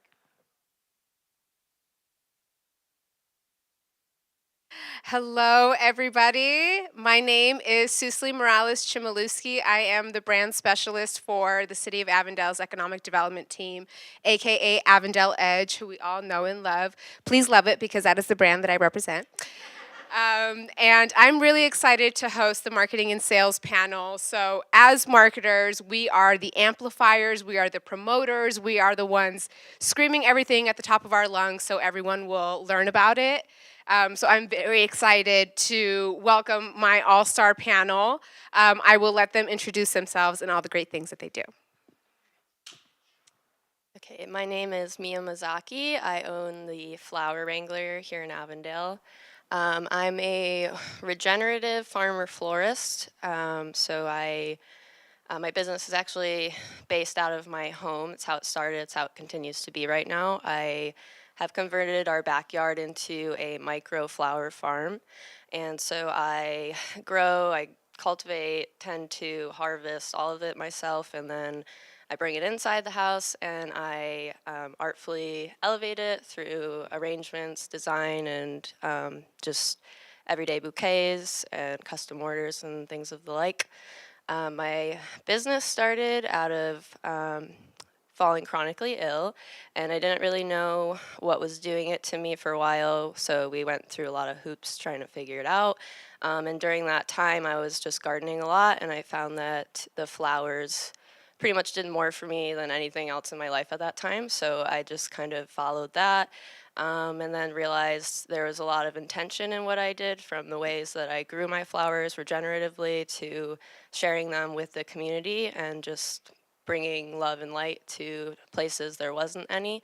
So that's continued to be a huge drive of mine. And I just kind of continued growing flowers and talking about it until enough people knew about it, so it became a real business. And I just continued to do that, and I'm really excited for where things will go. It's just been 2 years so far, and yeah, I don't know what else to say. So. That's awesome, Mia. I'm Dory Morales with Green Living Magazine. I'm the publisher of Green Living, and we also do a lot of events on an annual basis. We do health and wellness events, we do the future sustainability design events, and then we also host a Best of Arizona event where we highlight all different types of thought leaders from in the industry. And I'm really excited to be here, and thank you so much, Cecily, for hosting this panel.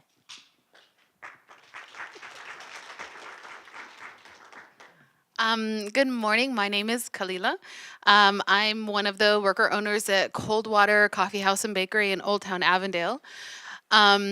We are a farm-to-table cafe dedicated to providing fresh, affordable food to our neighborhood, which if you're not familiar with Old Town Avondale, that's okay, but it is a low-income part of town, and it is has been around for a while. Our building was built in the 1930s, so yeah, that's where we're doing our thing.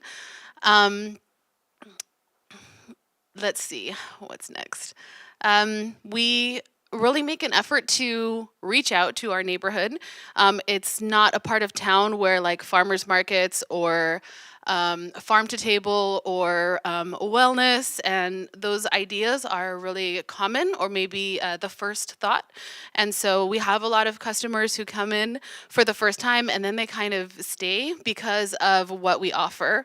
So I have some photos here. We really make an effort to reach out to other small businesses. We know that there are wonderful resources in our neighborhood, people who have businesses but maybe kind of like don't know how to express that, how to reach a wider audience, we started a pop-up market, which is actually managed by Amari over here. And so the individual in this photo, he just lives like right around the corner from our cafe. The volunteers we have for our garden, they come from a lot of different areas, a lot of churches. This group actually comes from the flight school. They just learned about us from I guess maybe looking for coffee near them, but then saw our garden, were really inspired to make that part of their community service that they do. And they come from all over the world, it feels like, to learn how to fly airplanes. I don't know.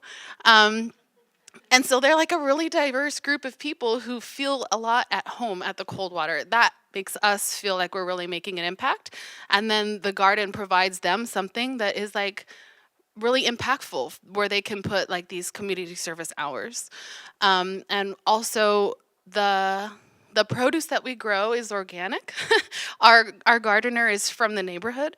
Our produce can be more expensive than what people are comfortable with because our agriculture system is just kind of out of whack with reality and like what it costs to grow healthy food.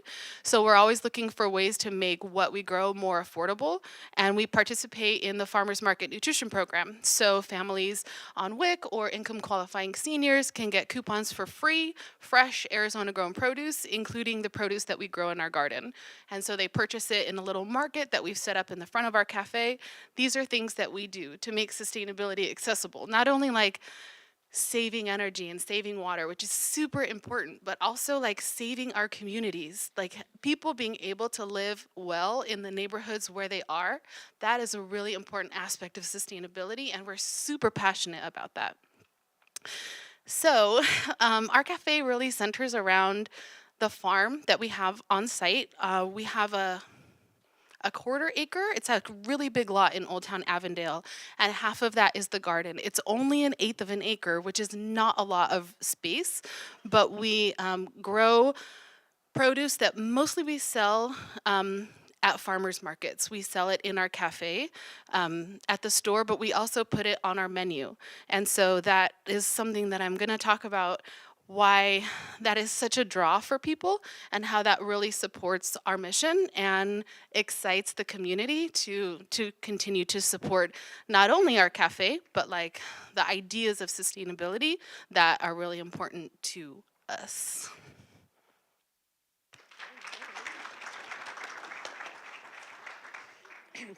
All right, guys, I'm going to try to channel my inner Oprah and get you the goods, ask the tough questions here, because I know we have small business owners in the audience, and I want to give you some tangible takeaways. So get ready to jot down some notes, because we're going to get the goods here. So I want to start with Dory Morales, no relation, but I love it. You have been with Green Living Magazine for going on 14 years now, so you've seen some things, you've seen some trends. What have you seen in the last 5 years that has really evolved in green marketing as that space continues to grow? And what do you see moving forward? What is to come? So I'll go back 5 and 10 years, maybe like in 2010 when I started the magazine. A lot of people in Arizona didn't really know anything about sustainability and compost. Everybody still knew what recycling was. But what I've seen in the last 5 years is people are really focusing on sustainable brands. Google searches are up about 130%, and the industry was a $51 billion industry, and it's about to go in the next 5 years to be a $63 billion industry. And looking at McKinsey, which reports is the #1 reporting firm, they right now sustainable products are, there's been, with inflation, no decrease. It's everybody's still concerned about organic and sustainable products. I wish we had 2 mics, but we're going to keep passing because it's going to go back to you, Dory. What do you see that are the current trends right now? Like, what are you seeing businesses doing now? In their whole marketing, they're looking at sustainable practices. They're really aligning with people's values is really important. And the 3 R's of recycle, recycle, reuse, and reduce is really important. And a lot of people know about recycling, but they're really not reducing the products that they're taking in. For me, for example, in terms of fashion, I don't buy fast fashion. I don't buy new products. I'll go to clothing swaps. So a lot of businesses are doing things like that, and also repurposing and looking at their packaging as well, which is a huge, looking at, waste and plastic and different things, and looking at how they package things. That's pretty much it. You mentioned that the conscious consumer has gone up a significant percentage. People are looking for these types of products or to support businesses that are practicing green practices, right? So, Mia and Kalila, how are you marketing your business outwardly? What language are you using? What visuals are you using? How are you ingraining that into your brand so people know that these are things that are important to you? I think, well, first off, I'm really big into the you are your brand mentality. And so what I do and the images I portray for my business and myself, it's just a very down to earth, very easily digestible. I try to be semi-educational sometimes with my supporters on social media, just kind of dropping little tidbits of, by the way, these are some of the practices that take place in my business to offer you a greener product, or this is a little bit about why regeneration is good and why it's important to you as a community and not just me as the farmer. Yeah, I think so. I really agree that Mia does a really good job at that. Um, I was so glad to hear her say that that is something that's really important to her, because I feel like as the marketer at the cold water, it's not important to me, not because it's not important, but just because I find it super overwhelming. We have a lot of different aspects of our business. So we have a bakery, a kitchen, a cafe for breakfast and lunch, a coffee shop, and a garden. And each of those really can operate like an independent business. And so as a marketer, I'm constantly trying to figure, did I market the coffee? Did I market the garden? Did I market the this? And it's yeah, a lot. I am a mom also. So what I really try to do, which I feel like is not a good practice, but it's kind of what I settled on, is I try to focus on our garden, because it is the thing that people see and has the most impact. There are some great coffee shops. This coffee here from New Penny, super tasty. It's really hard to distinguish yourself if that's the one thing that you do. And there are people who do that really well. It's the same for breakfast and lunch, and it's the same for a bakery, even though we do. We use heritage grown wheat from Hayden Mills that we do our naturally leavened sourdough, like such a mouthful, and super sustainable, like, grown and milled here in Arizona. But like there are bakeries who are doing it way better. Proof. I mean, they just moved out here and their bread is so delicious. But the garden is something that we have that is really unique. So I've chosen to focus on that. And then people come, they see it, they get inspired. They're like, oh, your coffee's good. Oh, you do breakfast? I hope I'm answering your question. I'm kind of excited. Um, but that is one thing that we do, and it is the thing that's most visible. So we actually get a lot of our business from people who don't live in the Old Town area. One way is that we actually leave town and we go to farmers markets in Phoenix and in Verrado, and people learn about our business. They try our produce, and then they come to the Coldwater and they try what we've got going on there. That is, I think I answered it. That's what we do. Can I tie in one thing? There's also lifestyles of health and sustainability, and it seems like both Mia and Kalila use that into your marketing, and a lot of people don't connect the dots on that. You can be doing everything to care for the planet, but if you don't have your health, you don't have anything. Sorry. Okay. Also, another way that I feel like I handle that, I do offer a bouquet delivery subscription service for the spring and the summer months, and that's been a really big way for the community to feel like, oh, actually be doing it, but they really feel a sense of pride to be able to take part in like the active work of what I'm doing to make a greener difference here. So they would pay ahead of time. It's my version of a CSA, which is a community supported agriculture.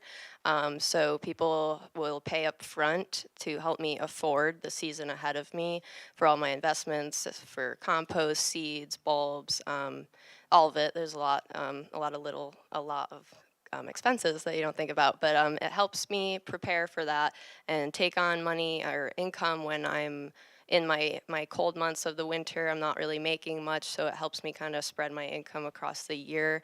And so I drop different CSAs to be available for purchase at different times, starting in the winter when I have no actual flowers to sell. And so it's been hard, but I've been able to kind of establish a lot of loyalty through a lot of my customers that are returning for these subscriptions, and they really enjoy being able to invest in me having, you know, a good impact on the community in a green way, and they like having a hand in that and being able to say, you know, I'm helping her make this difference, and so giving my customers opportunities to do that seems to really help make anything green cool, I guess, when they get to be a part of it. So. So in marketing, there's always like, buzzwords that we're trying to promote and we're trying to use, and you hear a lot.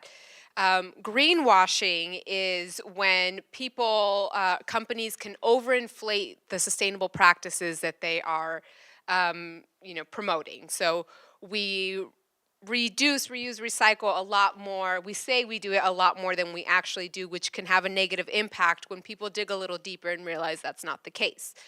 On the opposite end, green hushing is when companies are maybe not as outspoken about the green practices or intentionally quiet about it. So, Dory, why is it important for companies to be outspoken about their green practices? And how can small businesses use that to differentiate themselves from larger corporations?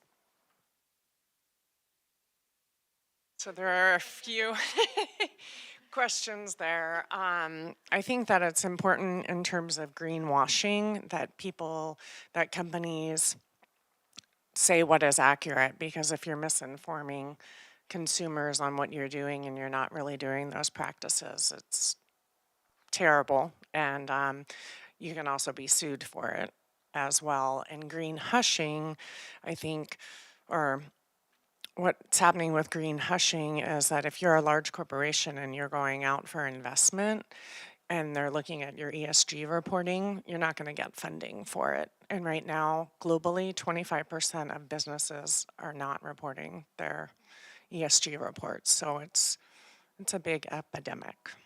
And then what was your last question?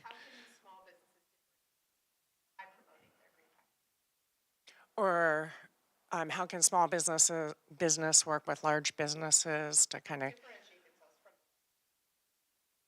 of well, I think the most important thing right now is to get press coverage.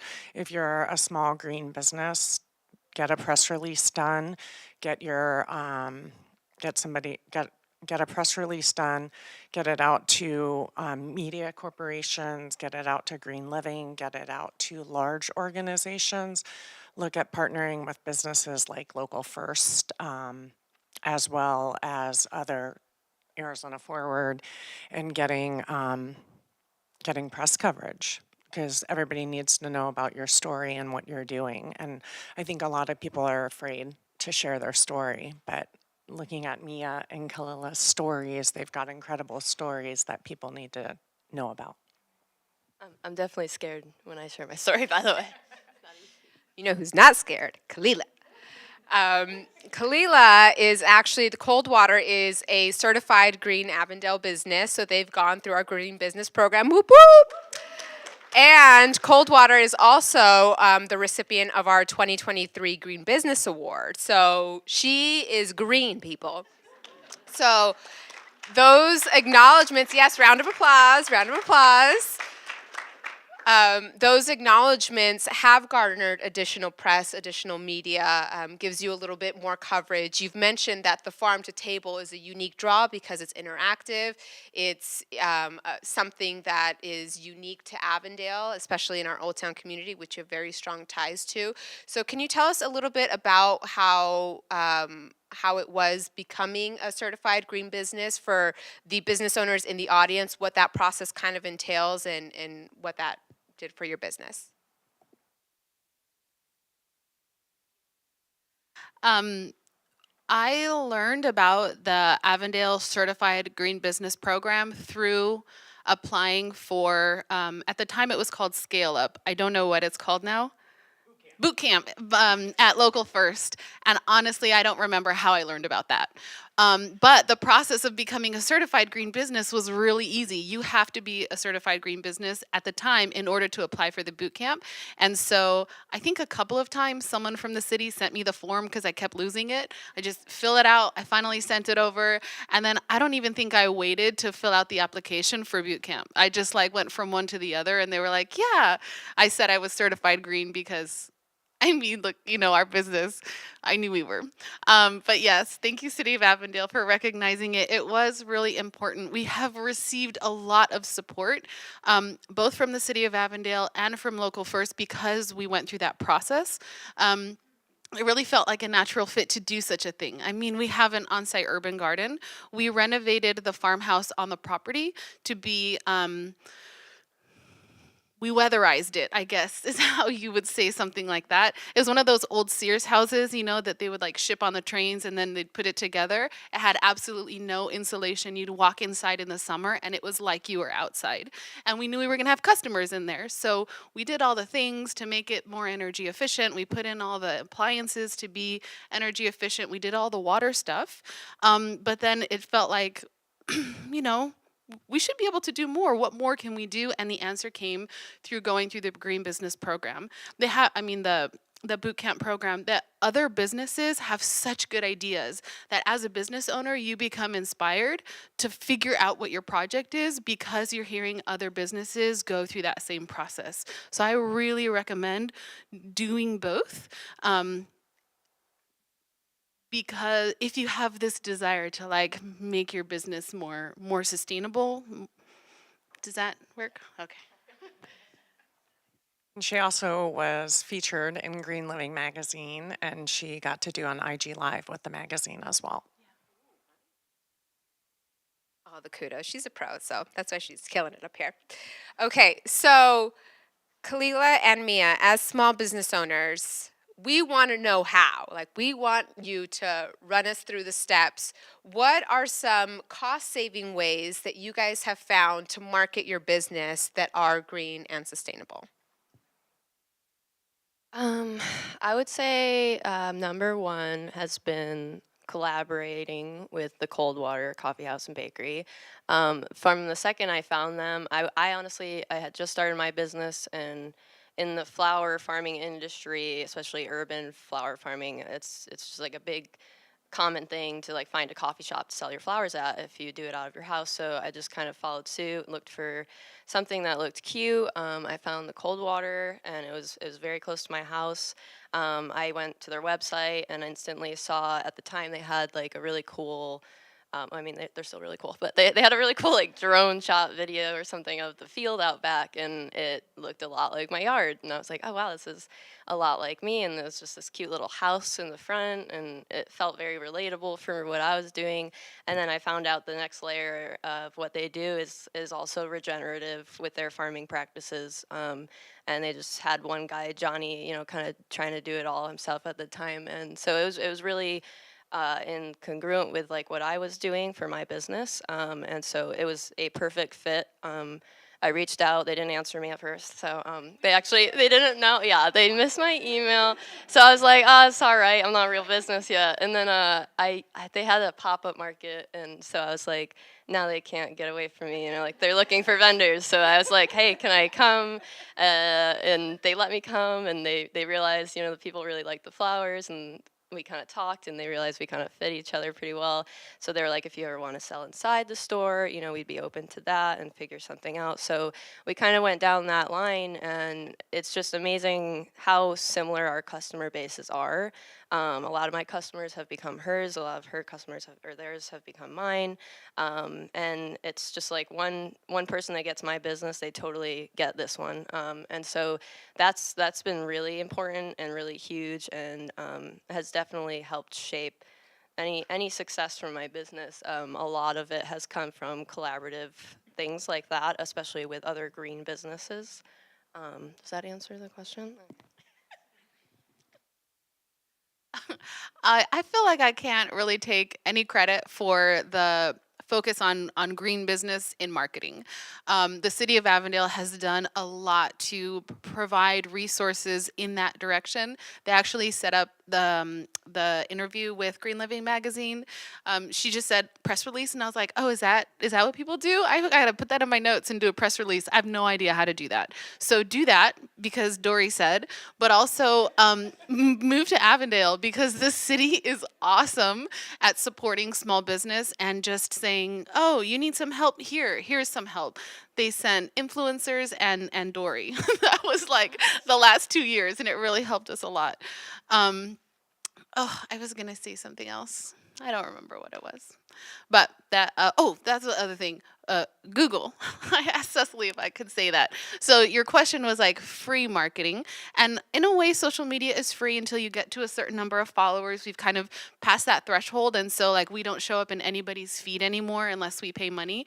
But that doesn't happen for our Google business page. You can put updates on there and you're like getting your content onto the web, and I don't know exactly where it goes, but it is free. And I feel as the marketer, I'm always trying to justify myself to the other business owners. I'm like, no, I swear this is really making a difference. I put the post on Google today.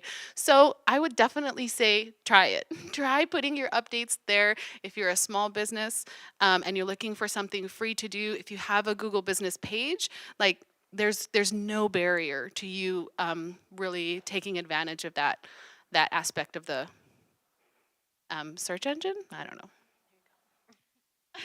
Google reviews are a really good way too to ask your clients for Google reviews, and then also if you could find podcast to go on podcasts is another great way. Dory, do you host a podcast? Is this a plug? Okay. We'll find someone with a podcast. I also want to mention there's also bulk email marketing. So you could do e-blasts, you can do newsletters if you collect that information from your customers. Kalila mentioned social media. That's another great outlet. So there's opportunities to get started. As Kalila mentioned, at some point you're going to hit a threshold where you got to cough up some coins. But until then, there are opportunities. And as always, the Avondale team is always here to share a plethora of green resources. So thank you so much to our panel. We have a few minutes left. So do we have any questions from the audience? Check. We actually have gotten many questions from the audience. Okay. Let's see here. Thank you for this amazing discussion. This is a question for the general panel. How do you implement AI in your marketing strategies? Personally, I don't. I don't think I do, and maybe I don't. AI is creepy. It's like everywhere, and I don't even know I'm using it somehow. But I aim not to.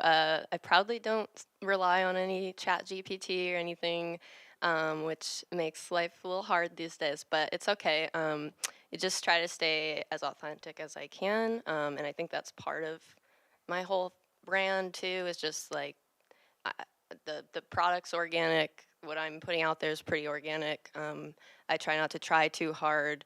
I do try to show up as often as possible.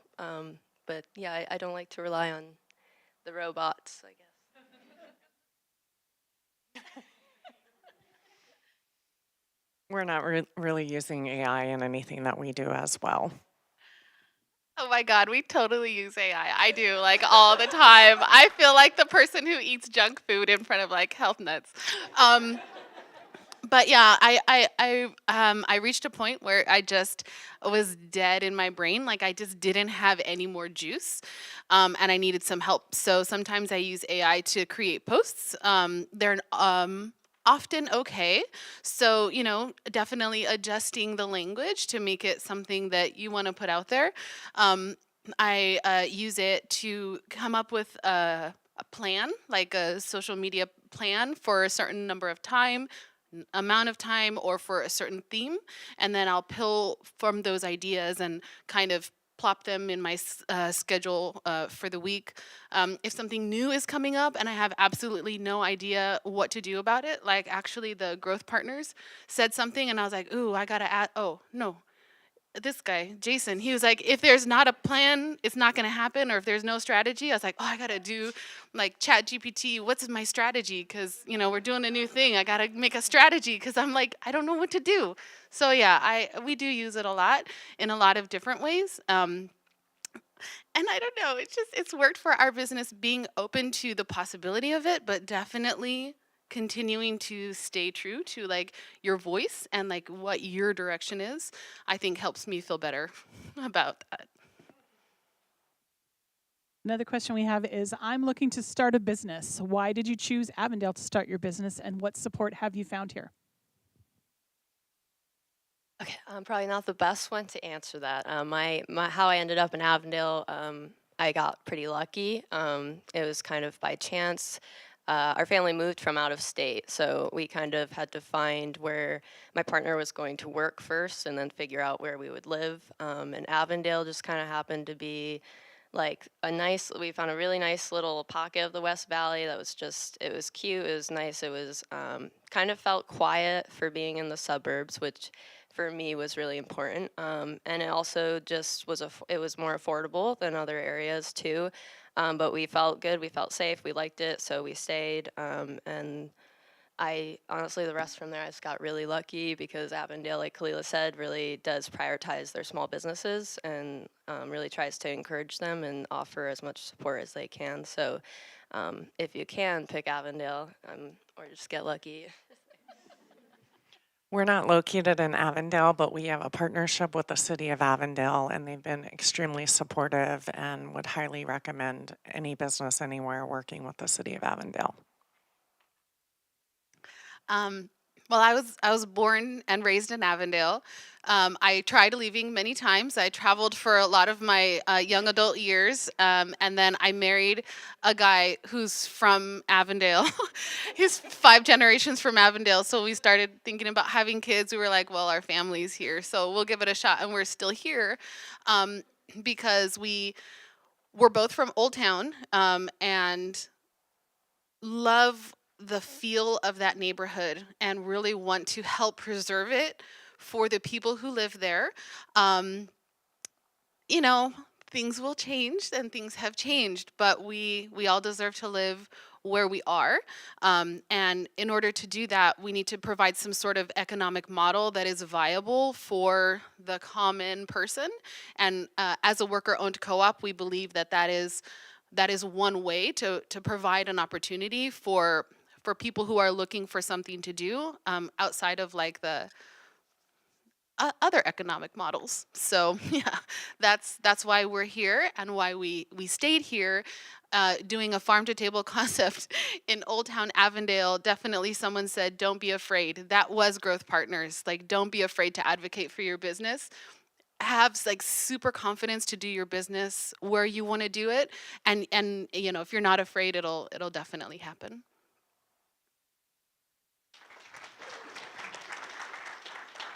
So inspirational. We have a couple of questions about definitions. So Mia, what does regenerative agriculture mean? So if you aren't familiar with regenerative agriculture, it's pretty much the opposite of what traditional agriculture is, which is what like conventional agriculture that we're used to seeing on large scales. You just see a lot of tillage going on. There's a lot of disturbing the soil, which is disturbing the entire ecosystem essentially. So with regenerative farming, you're really trying to repair that damage that has been done naturally or by humans, whatever the reason. It's really finding this patch of dirt and making sure it's better, when you leave it than when you found it. And in doing so, you're also minimizing your carbon footprint when you're growing things rather than traditional farming. You're able to store and trap carbon through your plants into the soil as long as you keep the soil, undisturbed and keep that carbon remaining in the soil rather than just releasing it back into the atmosphere every time you plow or till the soil. And so there's a lot of other things that go into it. It's a lot of sustainability concepts. So out here, a lot of like water conservation, being smart, using certain kinds of irrigation and a lot of mulching, as well as just, again, trying to increase the fertility of your soil and the life within it and around it. So basically, there's a lot of different concepts that I use, but a lot of it is through cover cropping, where I can use specific plants that have specific offerings, I guess. And so when they grow, they can break down into the soil. Once they're done, you chop and drop it. You work it into the soil. All the carbon's going in there that came from our atmosphere, which a lot of carbon emissions in the air are also, by the way, coming from imported flowers. So flowers that are coming from Colombia, Ecuador, like Holland, all these different countries that are oceans away.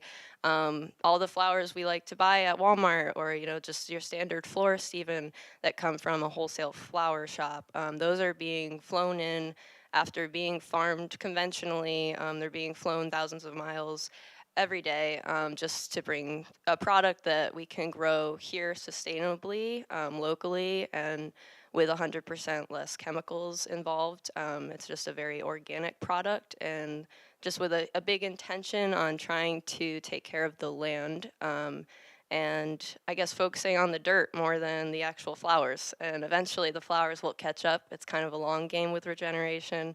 It's not really an overnight type of thing. So I can already see a lot of improvement in my crops from the last 2 years. They're getting stronger every year.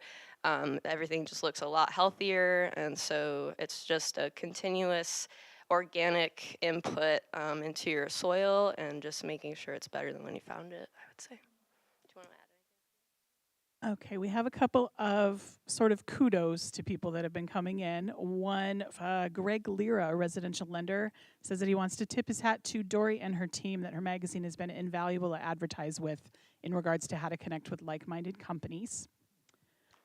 Yay, Dory! We also have a plug that says Mother's Day is coming up. Remember to support local and consider Mia's Flowers and Kalila's gift cards for all the special women in your life. And we have one last question for Kalila, which is, who is responsible for growing those tiny orange tomatoes? They single-handedly made me like tomatoes, and now I cannot get enough. So Mia mentioned our gardener, Johnny. He's one of the worker owners at the Coldwater. He is 100% responsible. One of the things that we do towards sustainability in our garden is we use desert adapted or Sonoran desert native plants. And so that tomato is a tomato that is super flavorful and grows really well in the desert without some of the larger agriculture inputs that the tomatoes that you picture in your mind, like those, they're much harder to grow outdoors in the desert. So they're called sun gold tomatoes. Grow them, find them. There are a few growers that grow them here in the valley. They're really super good.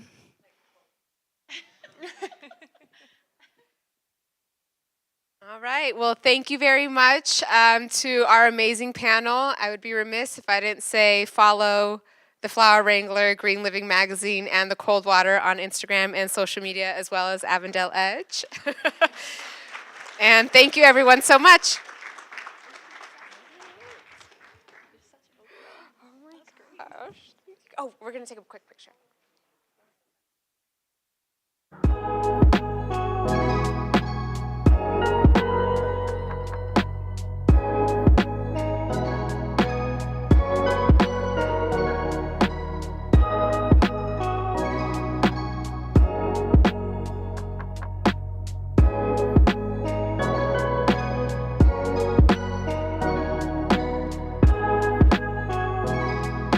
Alrighty, we're gonna take a quick intermission until 10:30, but we've got a lot more content coming up, so stick around.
Alrighty, we're going to go ahead and get started with the next panel. So if Jamie, Nanda, Zach, and Becky could make their way to the front.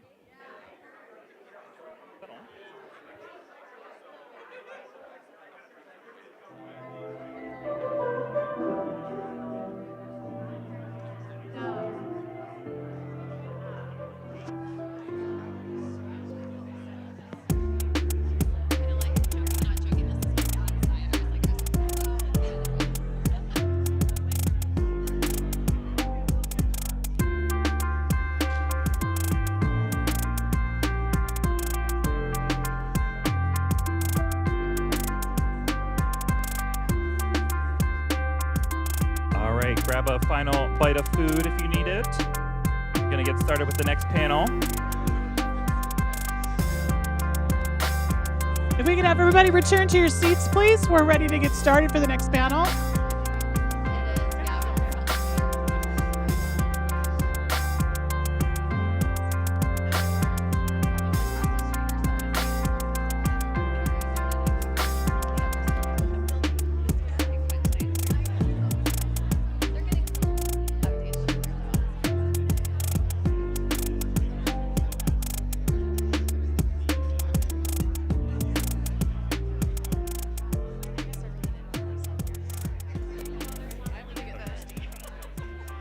Good morning, everybody.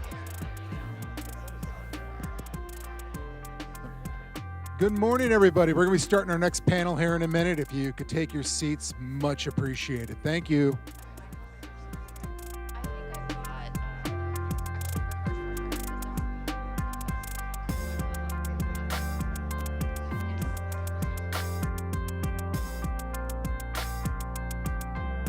All right, so we today have learned about water and energy, how to conserve it, and all the options available. We've learned about marketing and sales. And we've learned about finance and economics. Now we're going to learn about what's happening today and what's happening into the future with education and workforce. So we've got Jamie, Becky, Nanda, and Zach. And Jamie, I'll let you take it away. Good morning. Great to see so many beautiful faces in the room. My name is Jamie Gonzalez. I'm the Community and Economic Vitality Manager here at the City of Avondale. Kudos to Adam and the team for organizing this event today and bringing all of you together. And thank you to all of you. I know all of you are extremely busy. And so for you to be here this morning and sharing your time with us, you obviously understand the value of this conversation. In economic development, we touch all sectors, right? So we focus on our nonprofit and our large corporations. We focus on our small corporations. But workforce and education is a huge factor in that, as is our nonprofit and our community partners. And so I'm so privileged this morning to be able to have a diverse panel representing all of those areas up here with us today. And so I'm going to take just a few minutes to allow them to kind of introduce themselves. Just a quick show of hands. If you are in the for-profit sector, can you raise your hand? See an idea who's here?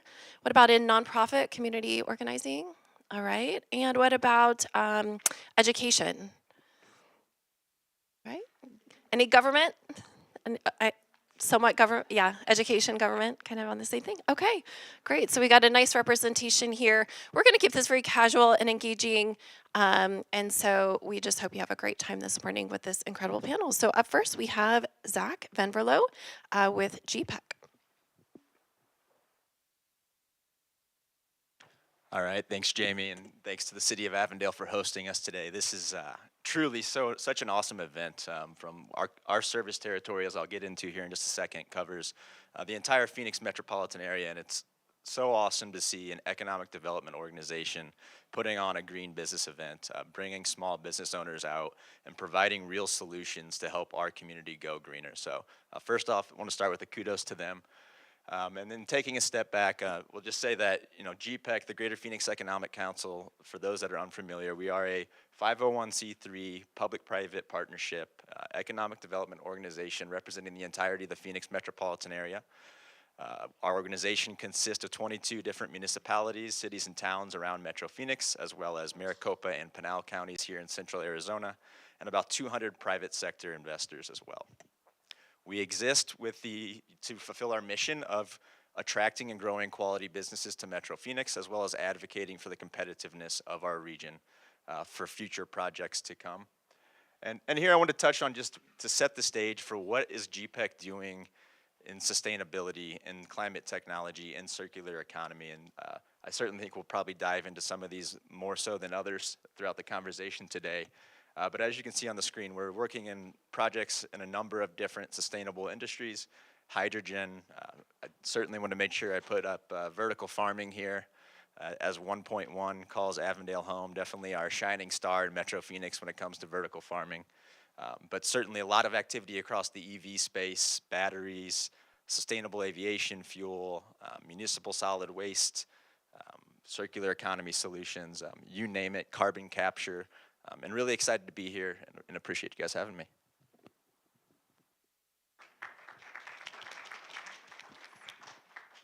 All right. My name is Nanda. I'm with Arizona Forward. Just out of curiosity, is anyone familiar with Arizona Forward already? Okay. So we are a nonpartisan nonprofit. We are membership based. And what we're really good at is convening dialogue around the critical sustainability issues in Arizona. So I think I have our mission and vision statement in the next slide, but just to explain some of the programming that we do and the way that our members are involved. We have over 120 members currently, and they are from all different sectors. So we have members from municipalities, cities, towns, tech, transportation, waste companies, universities, and I could go on, architecture firms, engineering firms. And so the way that they're engaged with us is through our regional councils. So we have 3 regional councils, one in northern Arizona, central Arizona, and southern Arizona. Those are elected positions, but members who are in those parts of the state can get together quarterly and discuss issues that are specific to that part of the state. And we also have our issue committees. So on the next slide, you'll see that we have 4 issue committees. Those meet every other month, and that is, I think, the best way to get involved. They meet virtually, and we're there to talk about water strategies, clean energy, climate action, and waste and circular economy. Beyond that, we are known for some signature events. So we have our Environmental Excellence Awards. That's an event that's been going on since 1981, I believe. And so that is an opportunity for us to honor and recognize those organizations and companies that are doing really great and innovative work in the state.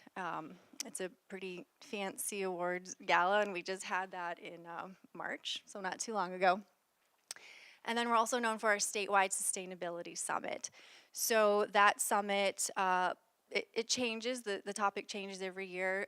In October, we talked about clean energy. So we had 5 panels where we had municipalities, nonprofits, corporations, the utilities come and talk about what they're doing to push for cleaner energy. And our summit, our new one is coming up November 1st, so save the date. TBD on the topic, but we will have it again in the fall. And last but not least, we have our Emerging Sustainability Leaders Program. So that's a wonderful program that I get to manage and oversee. It's in its 6th year, and what it is, it's I'd say mid-career professionals in their 20s and 30s. Just people who are in the sustainability space or want to learn more about sustainability. And it's a 9-month program, and they're meeting 1 day each month. And each month we focus on a different topic. So we talk about forest health, clean transportation, energy, material flows and life cycles. And so it's just a really great way for those who are in this space or want to learn more about that space to get together and network, hear from subject matter experts, and also do some fun tours around the state. And I'll end there.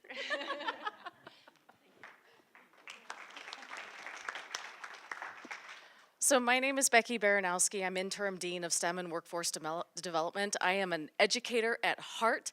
And so when I was asked to join this panel, I was really struggling with how does education affect green business and sustainability? And so my head's been in a different place for the last 9 months. Go ahead and go to the next slide. And so I was asking a lot of questions about what is it from a college perspective, from an administrator, how can I support sustainability and green business? And how can our college reach out to the community? And so we were asking a lot of questions. And I finally, one of my faculty members, he told me this definition here at the bottom about sustainability is a social goal for people to coexist on Earth and for us, to coexist. And I because we don't have a specific program, okay, you get a degree in this and now you're going to be considered sustainable. It's been kind of hard for me to do this. Go ahead and go to the next slide, please. So then I started, when I attended an event at ASU, and so ASU, they had some experts that have green businesses that are trying to step forward and being better at what we do, and they were really good about saying, okay, as an education institution, these are the things that we're trying to do. We're trying to make things better. We're trying to improve our practices. And so this is where I started thinking, okay, now what can we do to help our businesses? Next slide, please. And so I had thought about, okay, well, what does Estrella do if we think of ourselves as a business? We have, a lot of our buildings are green buildings, and so we have landscape that is native to Arizona. We have, you have the, like poles where the water can trickle down and it collects together, like things like that. It's things that we've done. One thing that we do for our students is we collect clothing and students can go pick out some new clothes. And so again, trying to think outside of the box to help our students and be, again, more sustainable and green. We also have, EMCC Recycles Day, and something that in my head I'm thinking maybe we could tap into and partner with is we have a community garden. And that's something that our faculty and our staff have worked very hard to develop is this community garden. And we have so many other initiatives. I've got faculty who ingrain sustainability within their coursework. A lot in the biology, engineering. I know some of the business faculty, they might build it into their practices with the curriculum. So it's embedded. Next slide, please. This is where my focus, I've been in this role for 9 months. This is the fastest growing industry, so some of them may not appear green. And so that, like, for the biggest one I've been focusing on is data centers, to be honest. And that's one where people are like, whoa, that takes a lot of energy. But I do know that that group is working very hard to what can they do to be more green, to be better, okay?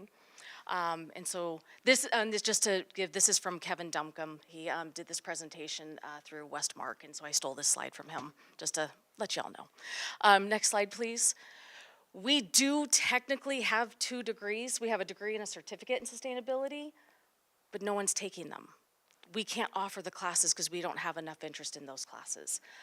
One of the things that may help us, though, is ASU is going to start requiring 1 class in sustainability in order to graduate. So that might slowly help build this.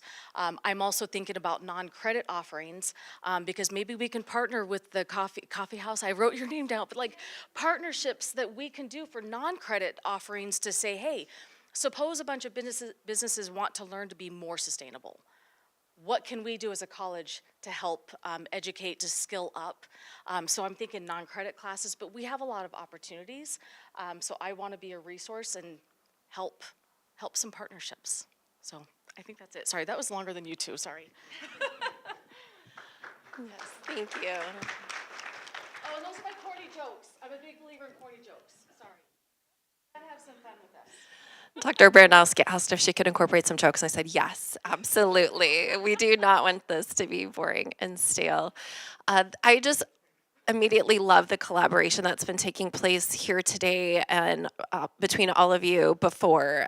Between Mia and Kalila are some great examples. I see Daphne in the room from Modern Grind. There's just so many great collaborations that are here. So quick show of hands, how many of you have worked with a collaboration out from someone outside of your sector? Maybe you're in business and you're working with an education partner or a community organizing partnership. Right? It takes a village, right? It's all interconnected. We can't just stay in our individual lanes. We have to work collaboratively. So, in your respective areas across these different sectors, how has these kind of buzzwords of sustainability and green business, how have they been evolving and changing in recent years? What are you seeing kind of going forward? And maybe who are some of the people who are making some of the greatest advancements in these areas? Dr. Baranowski, you mentioned data centers, right? They're oftentimes not seen as necessarily a green business from the get-go, but there's some changes that I think that are happening. And I know communities such as Avondale are really looking for people who are leading in that way to being advanced in these practices to being more sustainable. So Zach, maybe a question for the two of you. So I have to bring notes because I'm always worried I'm going to forget key information. But I know from working with the data center group, there's a group called the iMasons. And this iMasons is a collective group of leaders of, instead of competing with each other, they're working together to try to improve relationships about data centers, because we're going to be probably number one in the United States for data centers is Arizona. That's what's happening. They have 3 chapter initiatives: local education, industry thought leadership, and community engagement. And that community engagement piece, they are working very hard on what can they do with the community to help understand their perspective on how to be more green, how to understand water usage, energy usage, and so they're working together with the communities to make improvements in that area. I'm working with them through the education sector to try to funnel the workforce development, but they are definitely aware, and I've got the contacts if anybody wants to talk to them. Great, yeah, and I think in my role, we've really focused as an organization over the last 2 to 3 years, I would say, on initiatives specific to and strategizing around how do we grow climate technologies or a circular economy here in Metro Phoenix, and it's changed relatively quickly in my eyes, and I think a lot of that is really being driven by the consumer. And when I look around the room, quite honestly, a lot of individuals that are a lot younger than most of us here. I think the younger generations are demanding products and services that are greener, that have a more environmentally conscious approach, and it's quite frankly pressuring these corporations and these businesses to make change. So I'm very optimistic, and I think the biggest change for me is that renewable energy comes up in almost every one of my conversations with groups today. And how, what is your base level grid mix from an APS or an SRP? How many renewables are on your grid in Arizona? That's part of the first, second conversations with these companies that are deciding where are we going to site our new manufacturing facility, and that was not necessarily the case 3 years ago.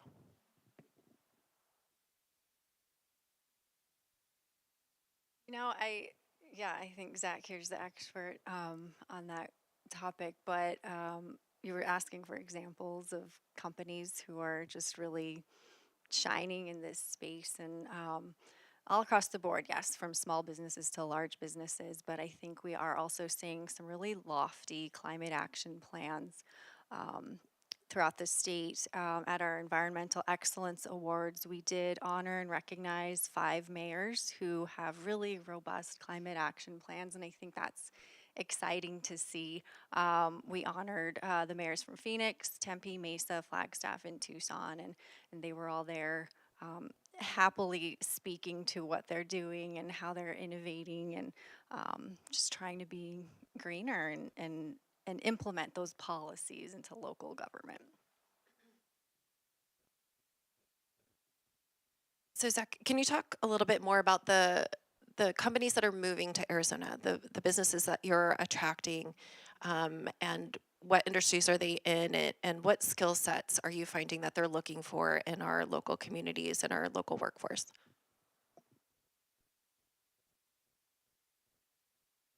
Well, we look to grow the entirety of the economy across all industries, but certainly some rise to the top, and certain skill sets are certainly more in demand. So, semiconductor, the battery industry, data centers certainly with the growth of AI and you know connected is the semiconductor industry. I think Greater Phoenix really is driving a lot of potential growth in AI across industries, given that we're manufacturing chips here.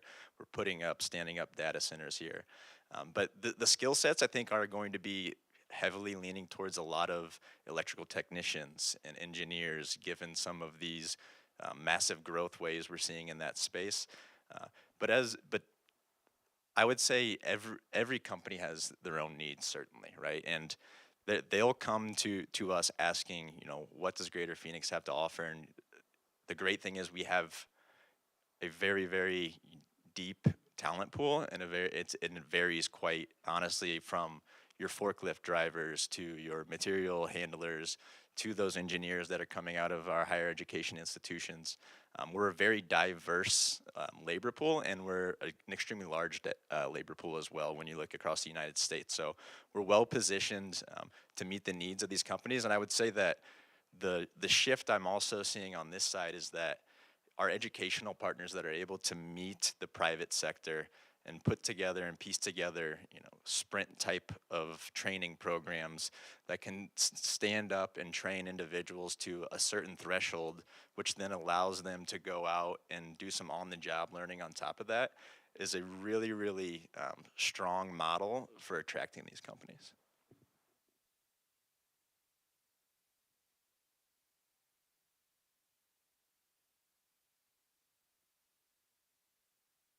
And then Dr. Baranowski, kind of tagging onto that. So if these are some of the skill sets that we're seeing for these, where Arizona is kind of going, how is Estrella Mountain Community College, which is here in Avondale, by the way, we're very proud to be home to Estrella Mountain Community College.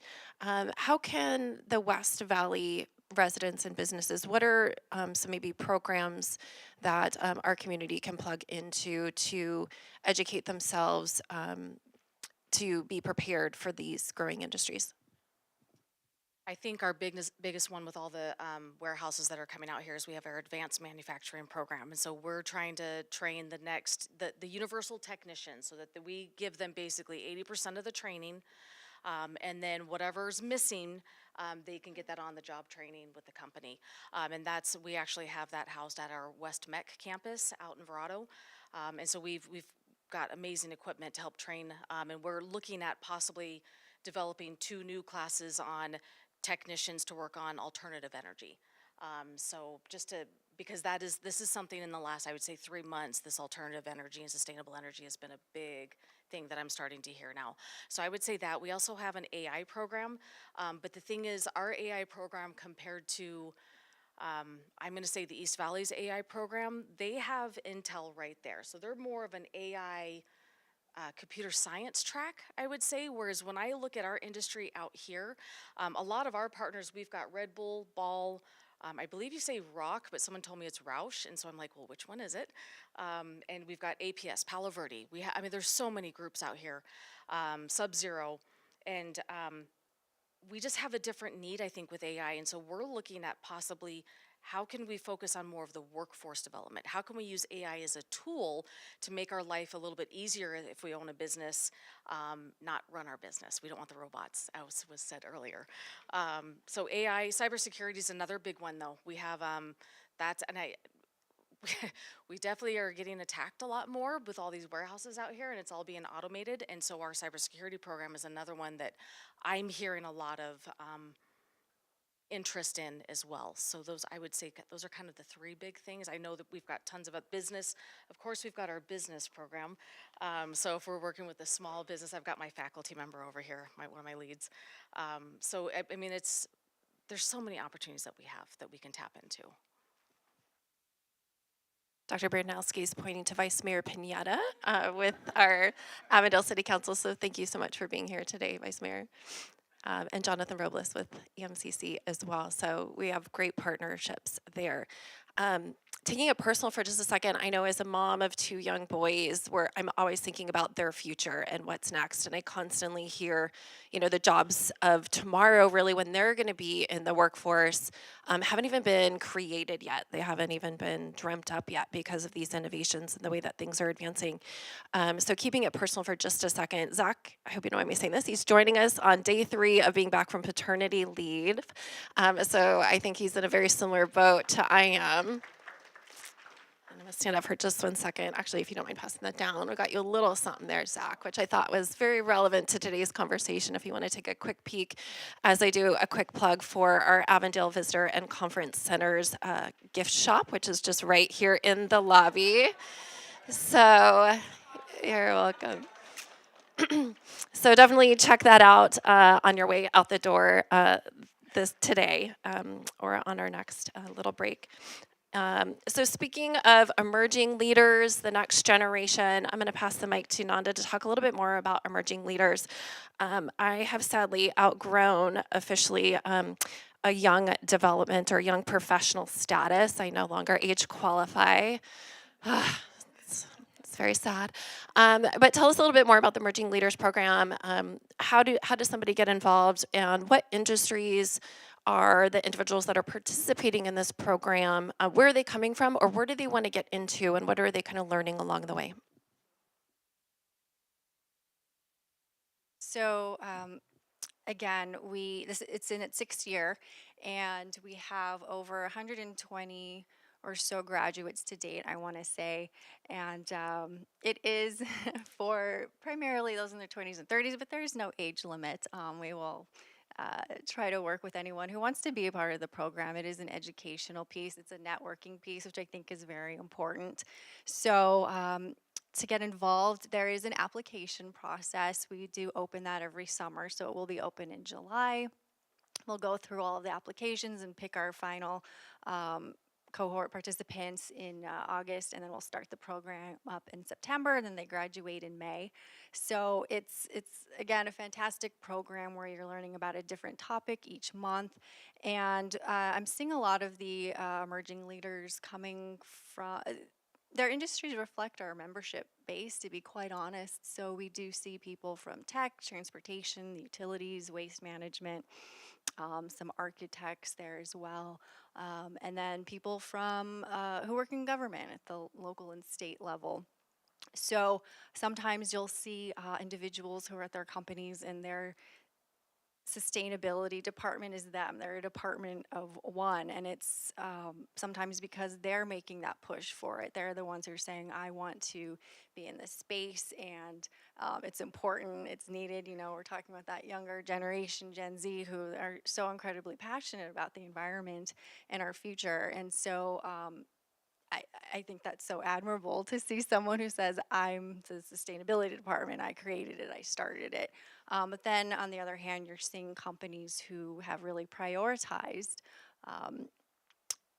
green advancements and more sustainable business models. And so they're hiring and ramping up because they have the means and the resources to do so. So I think that answered your question. Yeah. As you've heard a lot today, Avondale is home to a very diverse mix of businesses, everything from industrial to small business and everything kind of in between. But we predominantly have a lot of small businesses, as we've kind of seen in the room here today. And we love our small businesses. Oftentimes, small businesses, though, are kind of competing against the bigger guys because of smaller budgets, as we've talked about. And so there's, great programs out there like Spark, another plug for Spark. That was kind of a fun, punny little joke there. Plug for Spark. Unintentional. Thank you for laughing. But our small businesses tend to have smaller budgets, which sometimes makes it a little bit harder to have budgets for special projects or marketing, or even education or benefits for themselves or their employees. And I think we see as a community, we're always looking to advance that next generation and help support our existing workforce. I know from Daphne to Kalila, both of you are very involved in just encouraging your employees to grow and from within. And so what are some resources or ways that our smaller businesses or that might be working on a smaller budget be able to plug into these initiatives and where things are going for themselves or their employees? Any resources to get involved or educational opportunities? The first thing that comes to mind, but I would be unfamiliar with this. I'd have to research it more, but I'm wondering if there's some grant opportunities. We do some grant opportunities with other industry partners to help grow them. And so I'm just wondering if there's something there that, because if we can do between a business and the school, I'd have to explore that, but that's the first thing I'm thinking of from an educational perspective. Well, I feel like I'm a cheerleader for Local First Arizona. So many people have referenced this wonderful program that they have, so the Green Business Boot Camp, which, by the way, they did win a Chris Cordia Award in our Environmental Excellence Awards Gala. So I can't hype up that program enough. I think if you're a small business, that is one of the best ways to learn about how to create your sustainability project plan. I don't know if anyone else is familiar with Greenlight Solution. They're another nonprofit organization, and that is incredible as I'm learning more about what they do. They are created by students at ASU, and so they are really there to empower emerging sustainability leaders as well. But I know that they also have another piece to their organization, which is they do some employee engagement lunch and learn. So I know that they will come and do these great seminars. I think they have two currently where they're coming in and giving you tips and best practices on how to go green and how to make your small business more sustainable. So I think right off the bat, those are two great resources to really tap into. And then if you're just looking to be with other like-minded individuals and add your voice to the dialogue, of course, got to plug Arizona Forward. That's another great way to connect into the community that's already talking about all of these issues. Great, thank you. Well, I don't interface with these programs as much on a regular basis, but certainly I would give a plug to Maricopa Community College's Estrella Mountain and that sustainability class that they have that is, not meeting, the required enrollment numbers in order to take place. I think as a small business owner, if you could even maybe do a 50-50 match and encourage your employees to go get a little training, to get some education and knowledge on best practices and bring new creative ideas back to your small business, I think there's a lot of fruitfulness that can come from those types of arrangements and encouraging your employees to go out and follow their passions. So.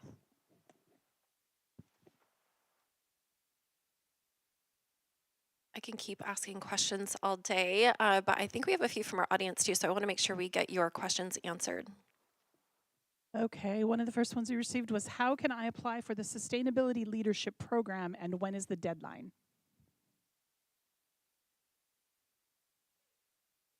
Yes. So if you would like to be kept up to date on when that application comes out, if you go to our website, you can sign up for our newsletters. But that will open up in July, and applications will be received for about a month, and then we'll make our selection late August as well. So definitely sign up for our emails at arizonaforward.org. Question for Zach. What can the region start doing better to make Arizona the best state for green jobs?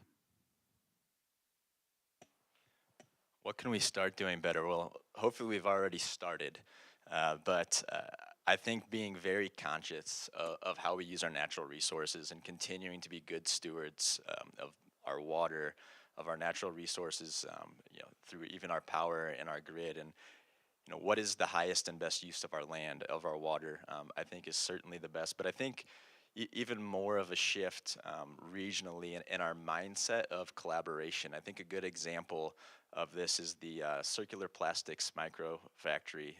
It's a collaboration between ASU, City of Phoenix, Goodwill, and Hustle PHX. And they're taking plastic waste and remanufacturing, processing, and then remanufacturing all under one roof into new plastic goods on the back end. A first of its kind facility, but I think those types of collaboration are a great example that when we decide that these types of solutions and these types of operations are worth our time first off, and then we provide the financial resources on the back end, that we can make those types of projects happen if we think that they're worth their time. So more collaboration. A question for both Nanda and Becky. Arizona Forward has an emerging sustainability leader program, but you can't find enough students, Becky, to take sustainability classes.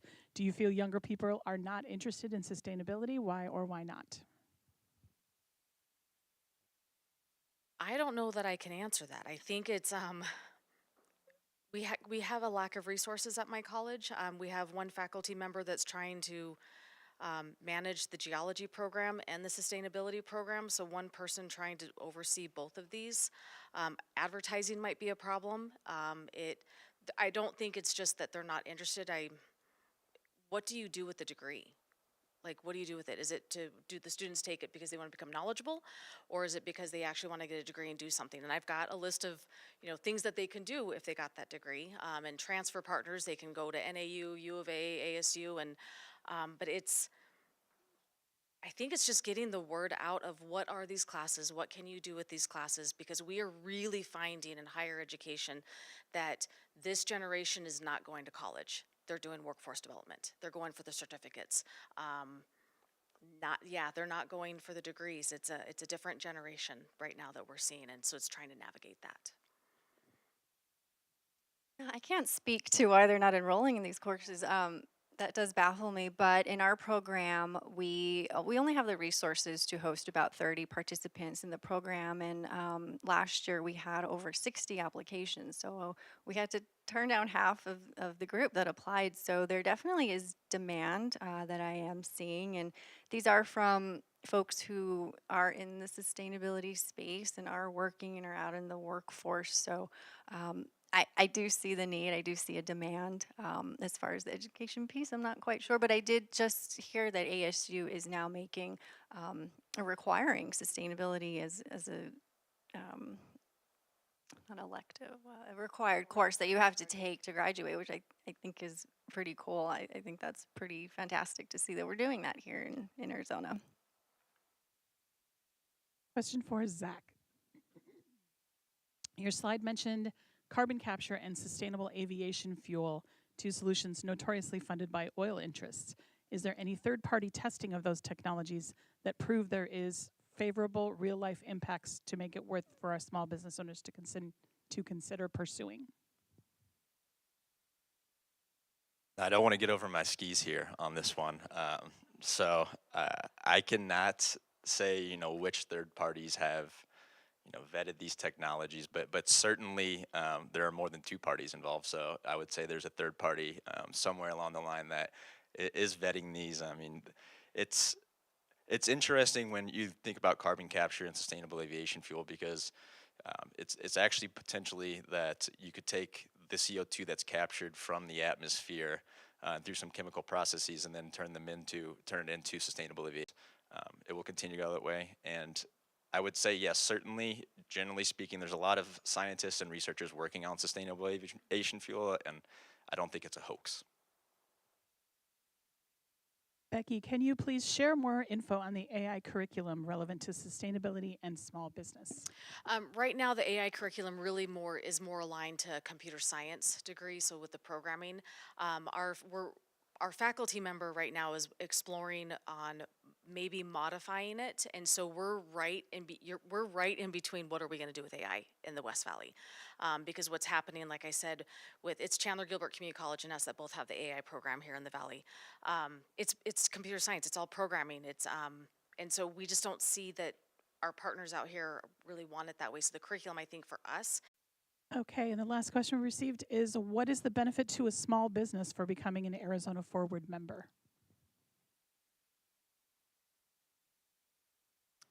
I think for a small business, you're able to join our issue committees, like I said. So again, that part where you're able to add your voice to the dialogue, meet other like-minded individuals and individuals from those companies that are invested in sustainability. and the networking opportunities.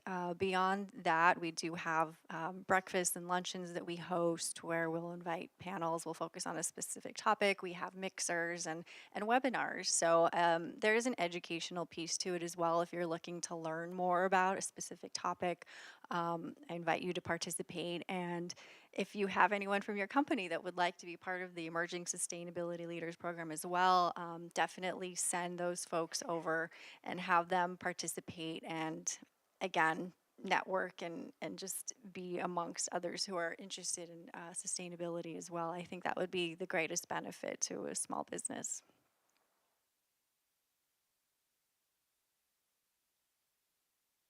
So we've talked a lot about collaboration. I just quickly want to point out several of our other partners that are here in the room today. So we have Ryan from Arizona Small Business Association. We love our partnership with them. All Avondale businesses get a free membership with ASBA, so definitely talk to us. I know Alex from the Better Business Bureau is here. Thank you so much for all the support that the Better Business Bureau does. They do more than just business certifications. There's a lot of community and small business support that they do. I know we had Alma Pola from the Southwest Valley Chamber here earlier this morning. So we love these collaborations. We've talked about Hub, which is another Avondale opportunity. So a lot of support that's available here through collaborations. Feel free to talk to any of us here at the staff if you'd like to learn more about how to get involved in supporting our business community here in Avondale. We're always looking for those opportunities. Just some closing thoughts here because our time's just about up, but what's something that maybe you've seen lately or read lately or just experienced lately that inspires you towards our future, just keeps you excited and motivated? Let's end on an exciting thought tonight.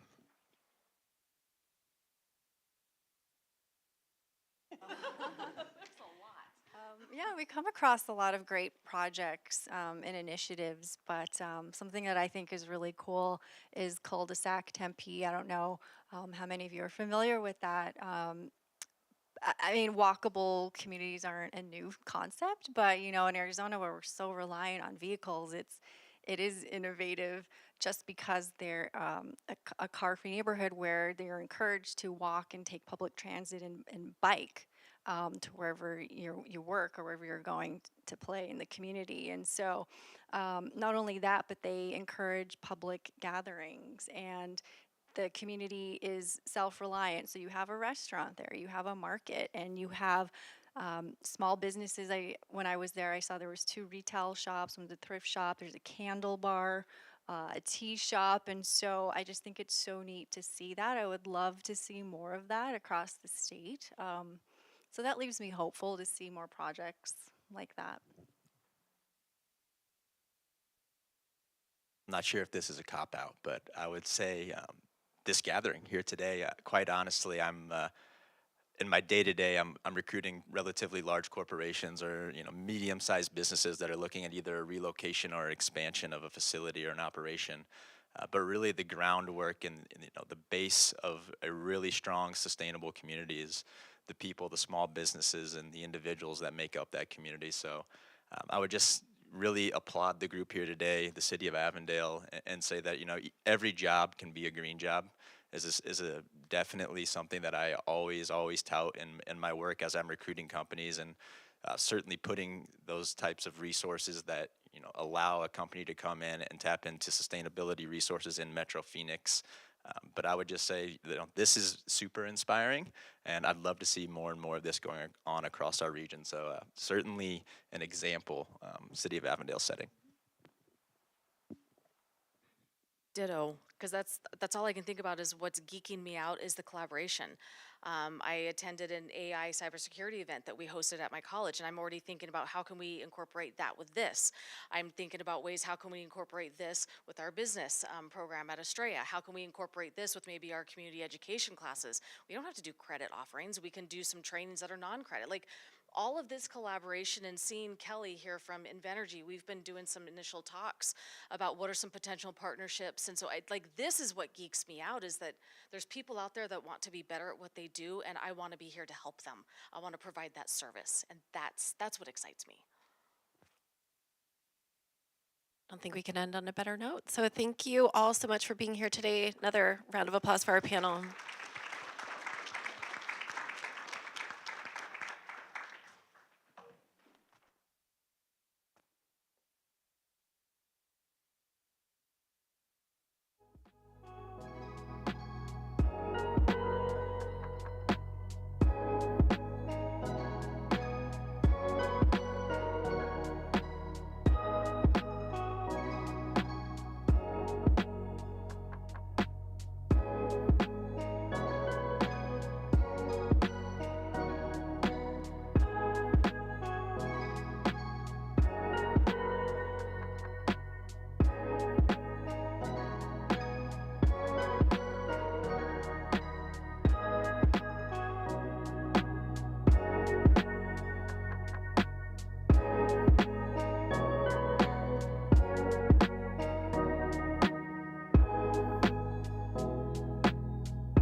interesting segment for you guys, and then I will release you to continue these conversations.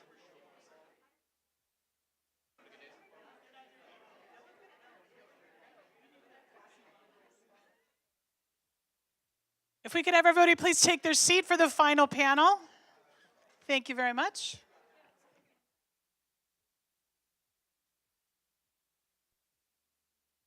Alrighty, so we have a pretty quick section here today, and then I'll leave you to continue these amazing conversations. So right now we're going to be talking pretty briefly about the circular economy and business-to-business relationships. Raise your hand if you know what the circular economy is, the concept, what that means.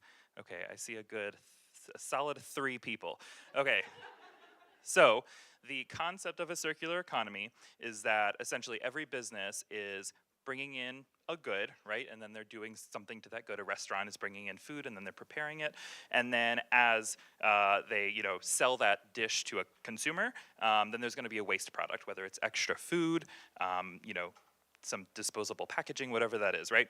So the idea of a circular economy is that you are bringing in the products that you're going to be bringing in, you're sourcing them from something locally, something that is not creating a new product. And then when your waste stream is headed out, instead of sending it to the landfill, you're sending it to somebody else in the economy. And so one example that I like of this is 8-Bit Ale Works. So they are a brewery here in Avondale, and they use grain to brew beer. And once the grain has been what they call spent, after it's gone through the brewing process, it is then donated to a local farm. And so the local farm is sourcing a product that is not being produced specifically for animal feed. It's being produced for something else, and then it's going to them. And then the brewery is, not having this giant amount of waste that they're sending to a landfill. They're able to donate that to a local business.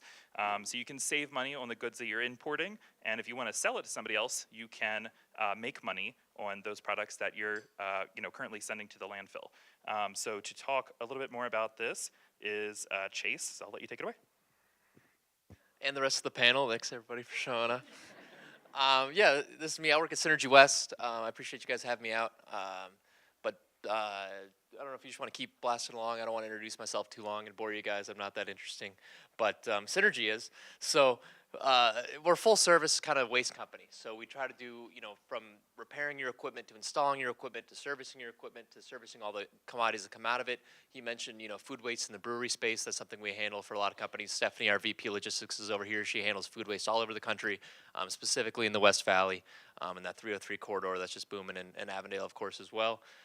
And then we have our own CAD team to help make sure that whatever waste processes are going on in the site, we're from point of generation to where it gets recycled, reused, repurposed, right? So that's that full circular economy we're talking about. And then, our whole commodity team and everybody kind of goes together to make sure that, it's as efficient, as sustainable, and as value generating as possible, right? So instead of, paying a landfill, X amount of dollars a ton to throw something away, hopefully you're getting paid something for your waste. So it's green for your pocket, it's green for the environment.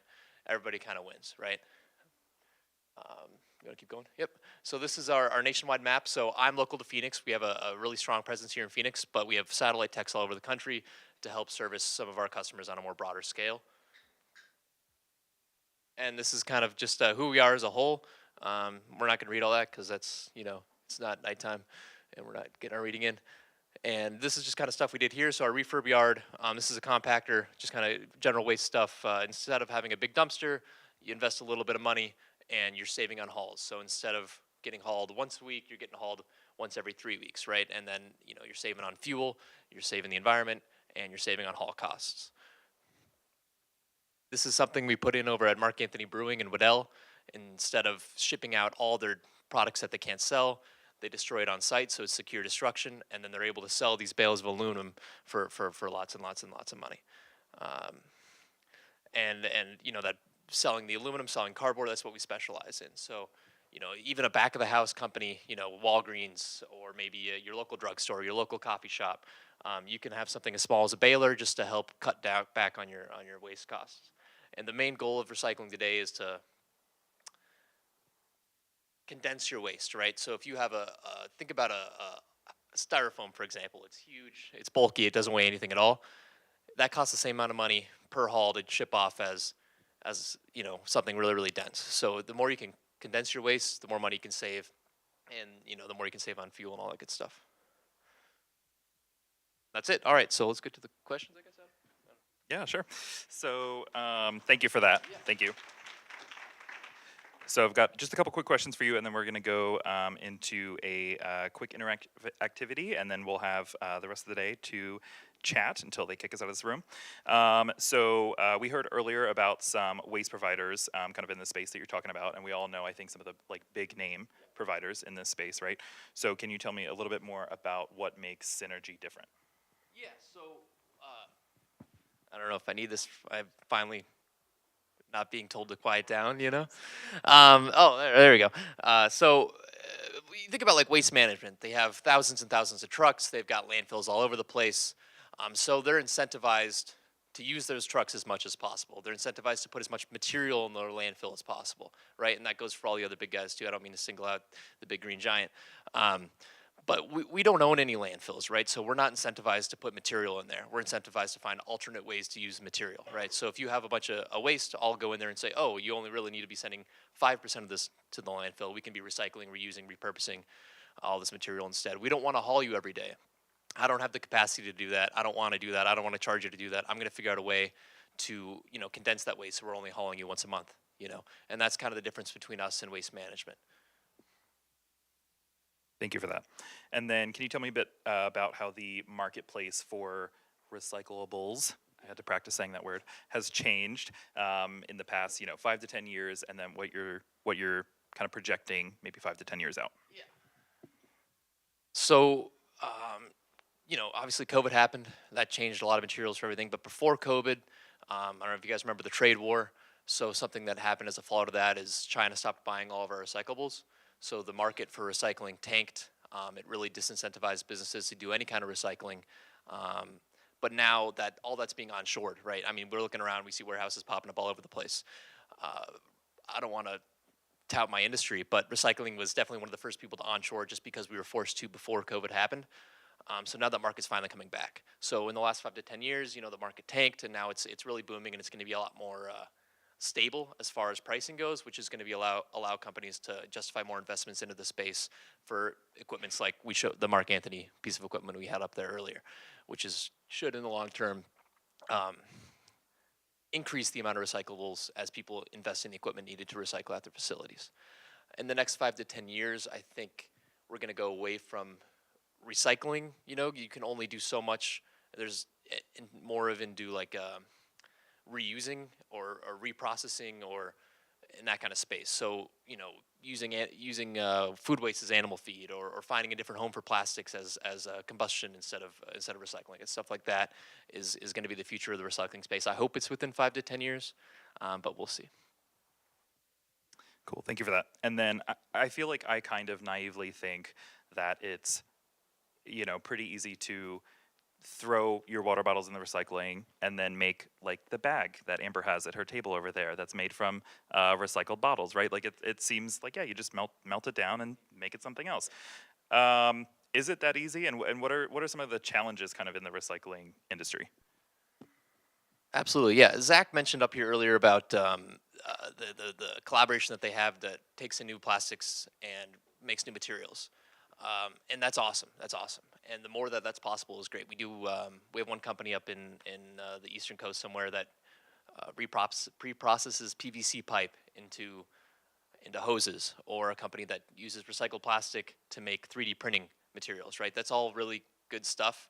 But when you think about all the plastic that's in this room, all the plastic that's in your day-to-day, these niche kind of things can solve a tiny fraction of the problem, but it's not addressing it as a whole, right? The problem with plastics is that they're so mixed materials. So you have your package of Lunchables or whatever, right? There's 6 or 7 different types of plastics in there. It makes it really, really difficult to repurpose. So, and then let's say you go through all the effort to do it. You have to find consumers willing to spend the extra money for recycled plastics. All of us in here, we love green business. We're here, right? We'll spend it. But are 99% of the other companies going to spend the extra money to buy recycled plastics? The answer to that question is probably no. So the future of recycling is trying to find a different way to handle all the plastic that's going into the landfill, going to the oceans, probably in our bodies, right? It's not great, but it's just something that we have to deal with as a whole.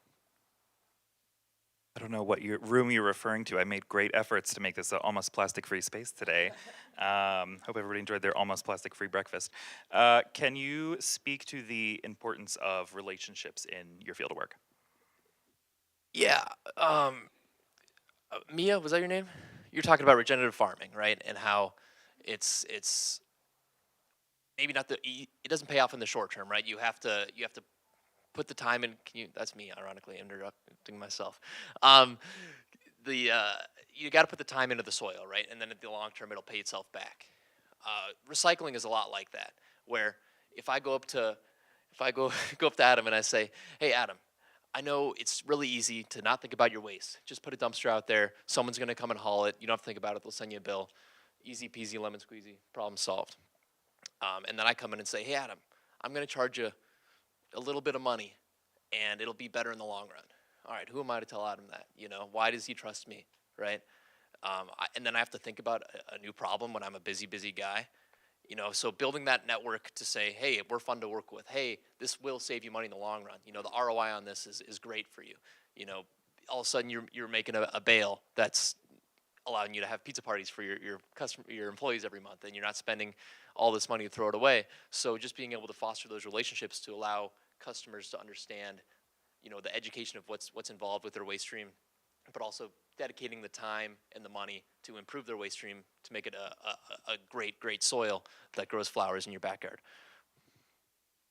Thank you. So I've got one more question for you. Do we have any texted in? Okay, so if you want a question, text it in because we're almost done.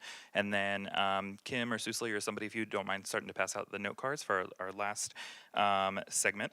But do you have any kind of like anecdotal stories that you could share of a business taking their waste, making it recycling, and the benefits to them that they got from that? Hundreds of examples. Steph's here, and her main account.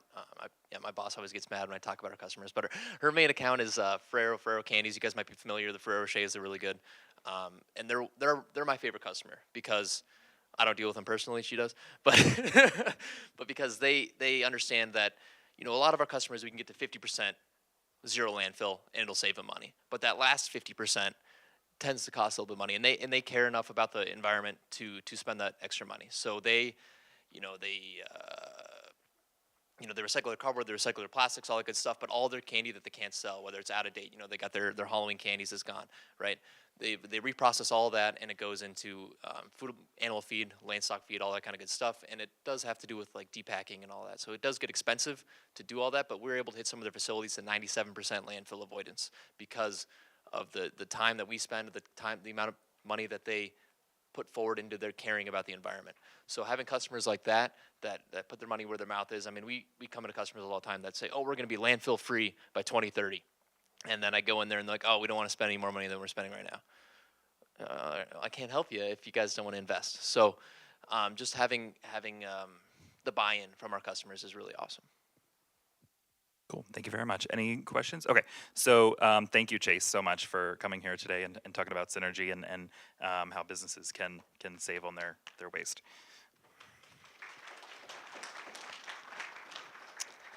Alrighty, so now I want everyone to take a little something home with them today, in addition to the wildflower seed packets that you have on your table.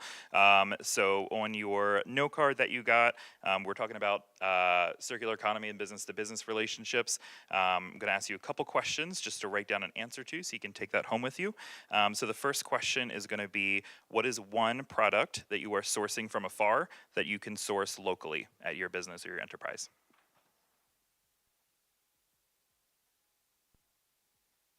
Yeah, so it's going to be, you're just right, one thing that your product that you're sourcing from afar that you can source locally.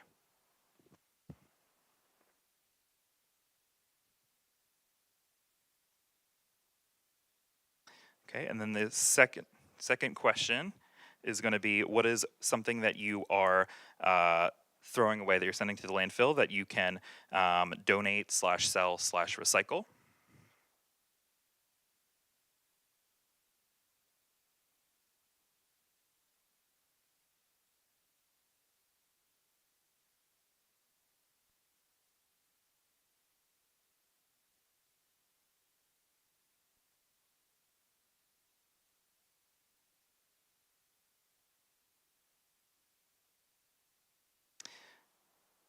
Third question is going to be, who is one person that you can connect with to further your green business goals?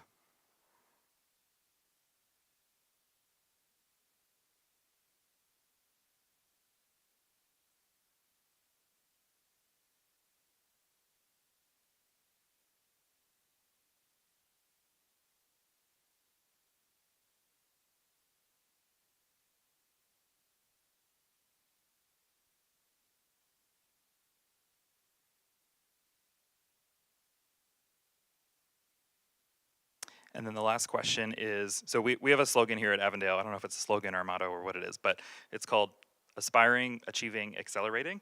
And I like to use that all the time. I think it's a good metric in terms of where are you at. So in the preparation for this summit, I would constantly ask myself and my colleagues, to their displeasure, are we aspiring, achieving, or accelerating? Where are we?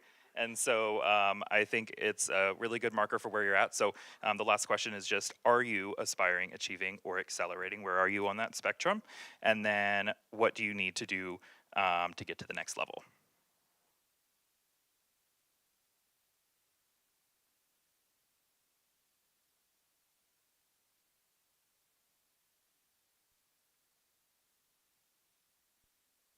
All right, so that is all I have. That was our first Green Business Summit.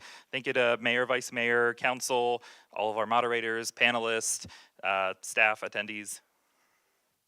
Oh, do I need to be in the camera?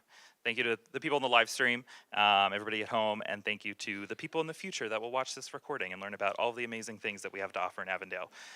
Thank you, everybody, and have a great day.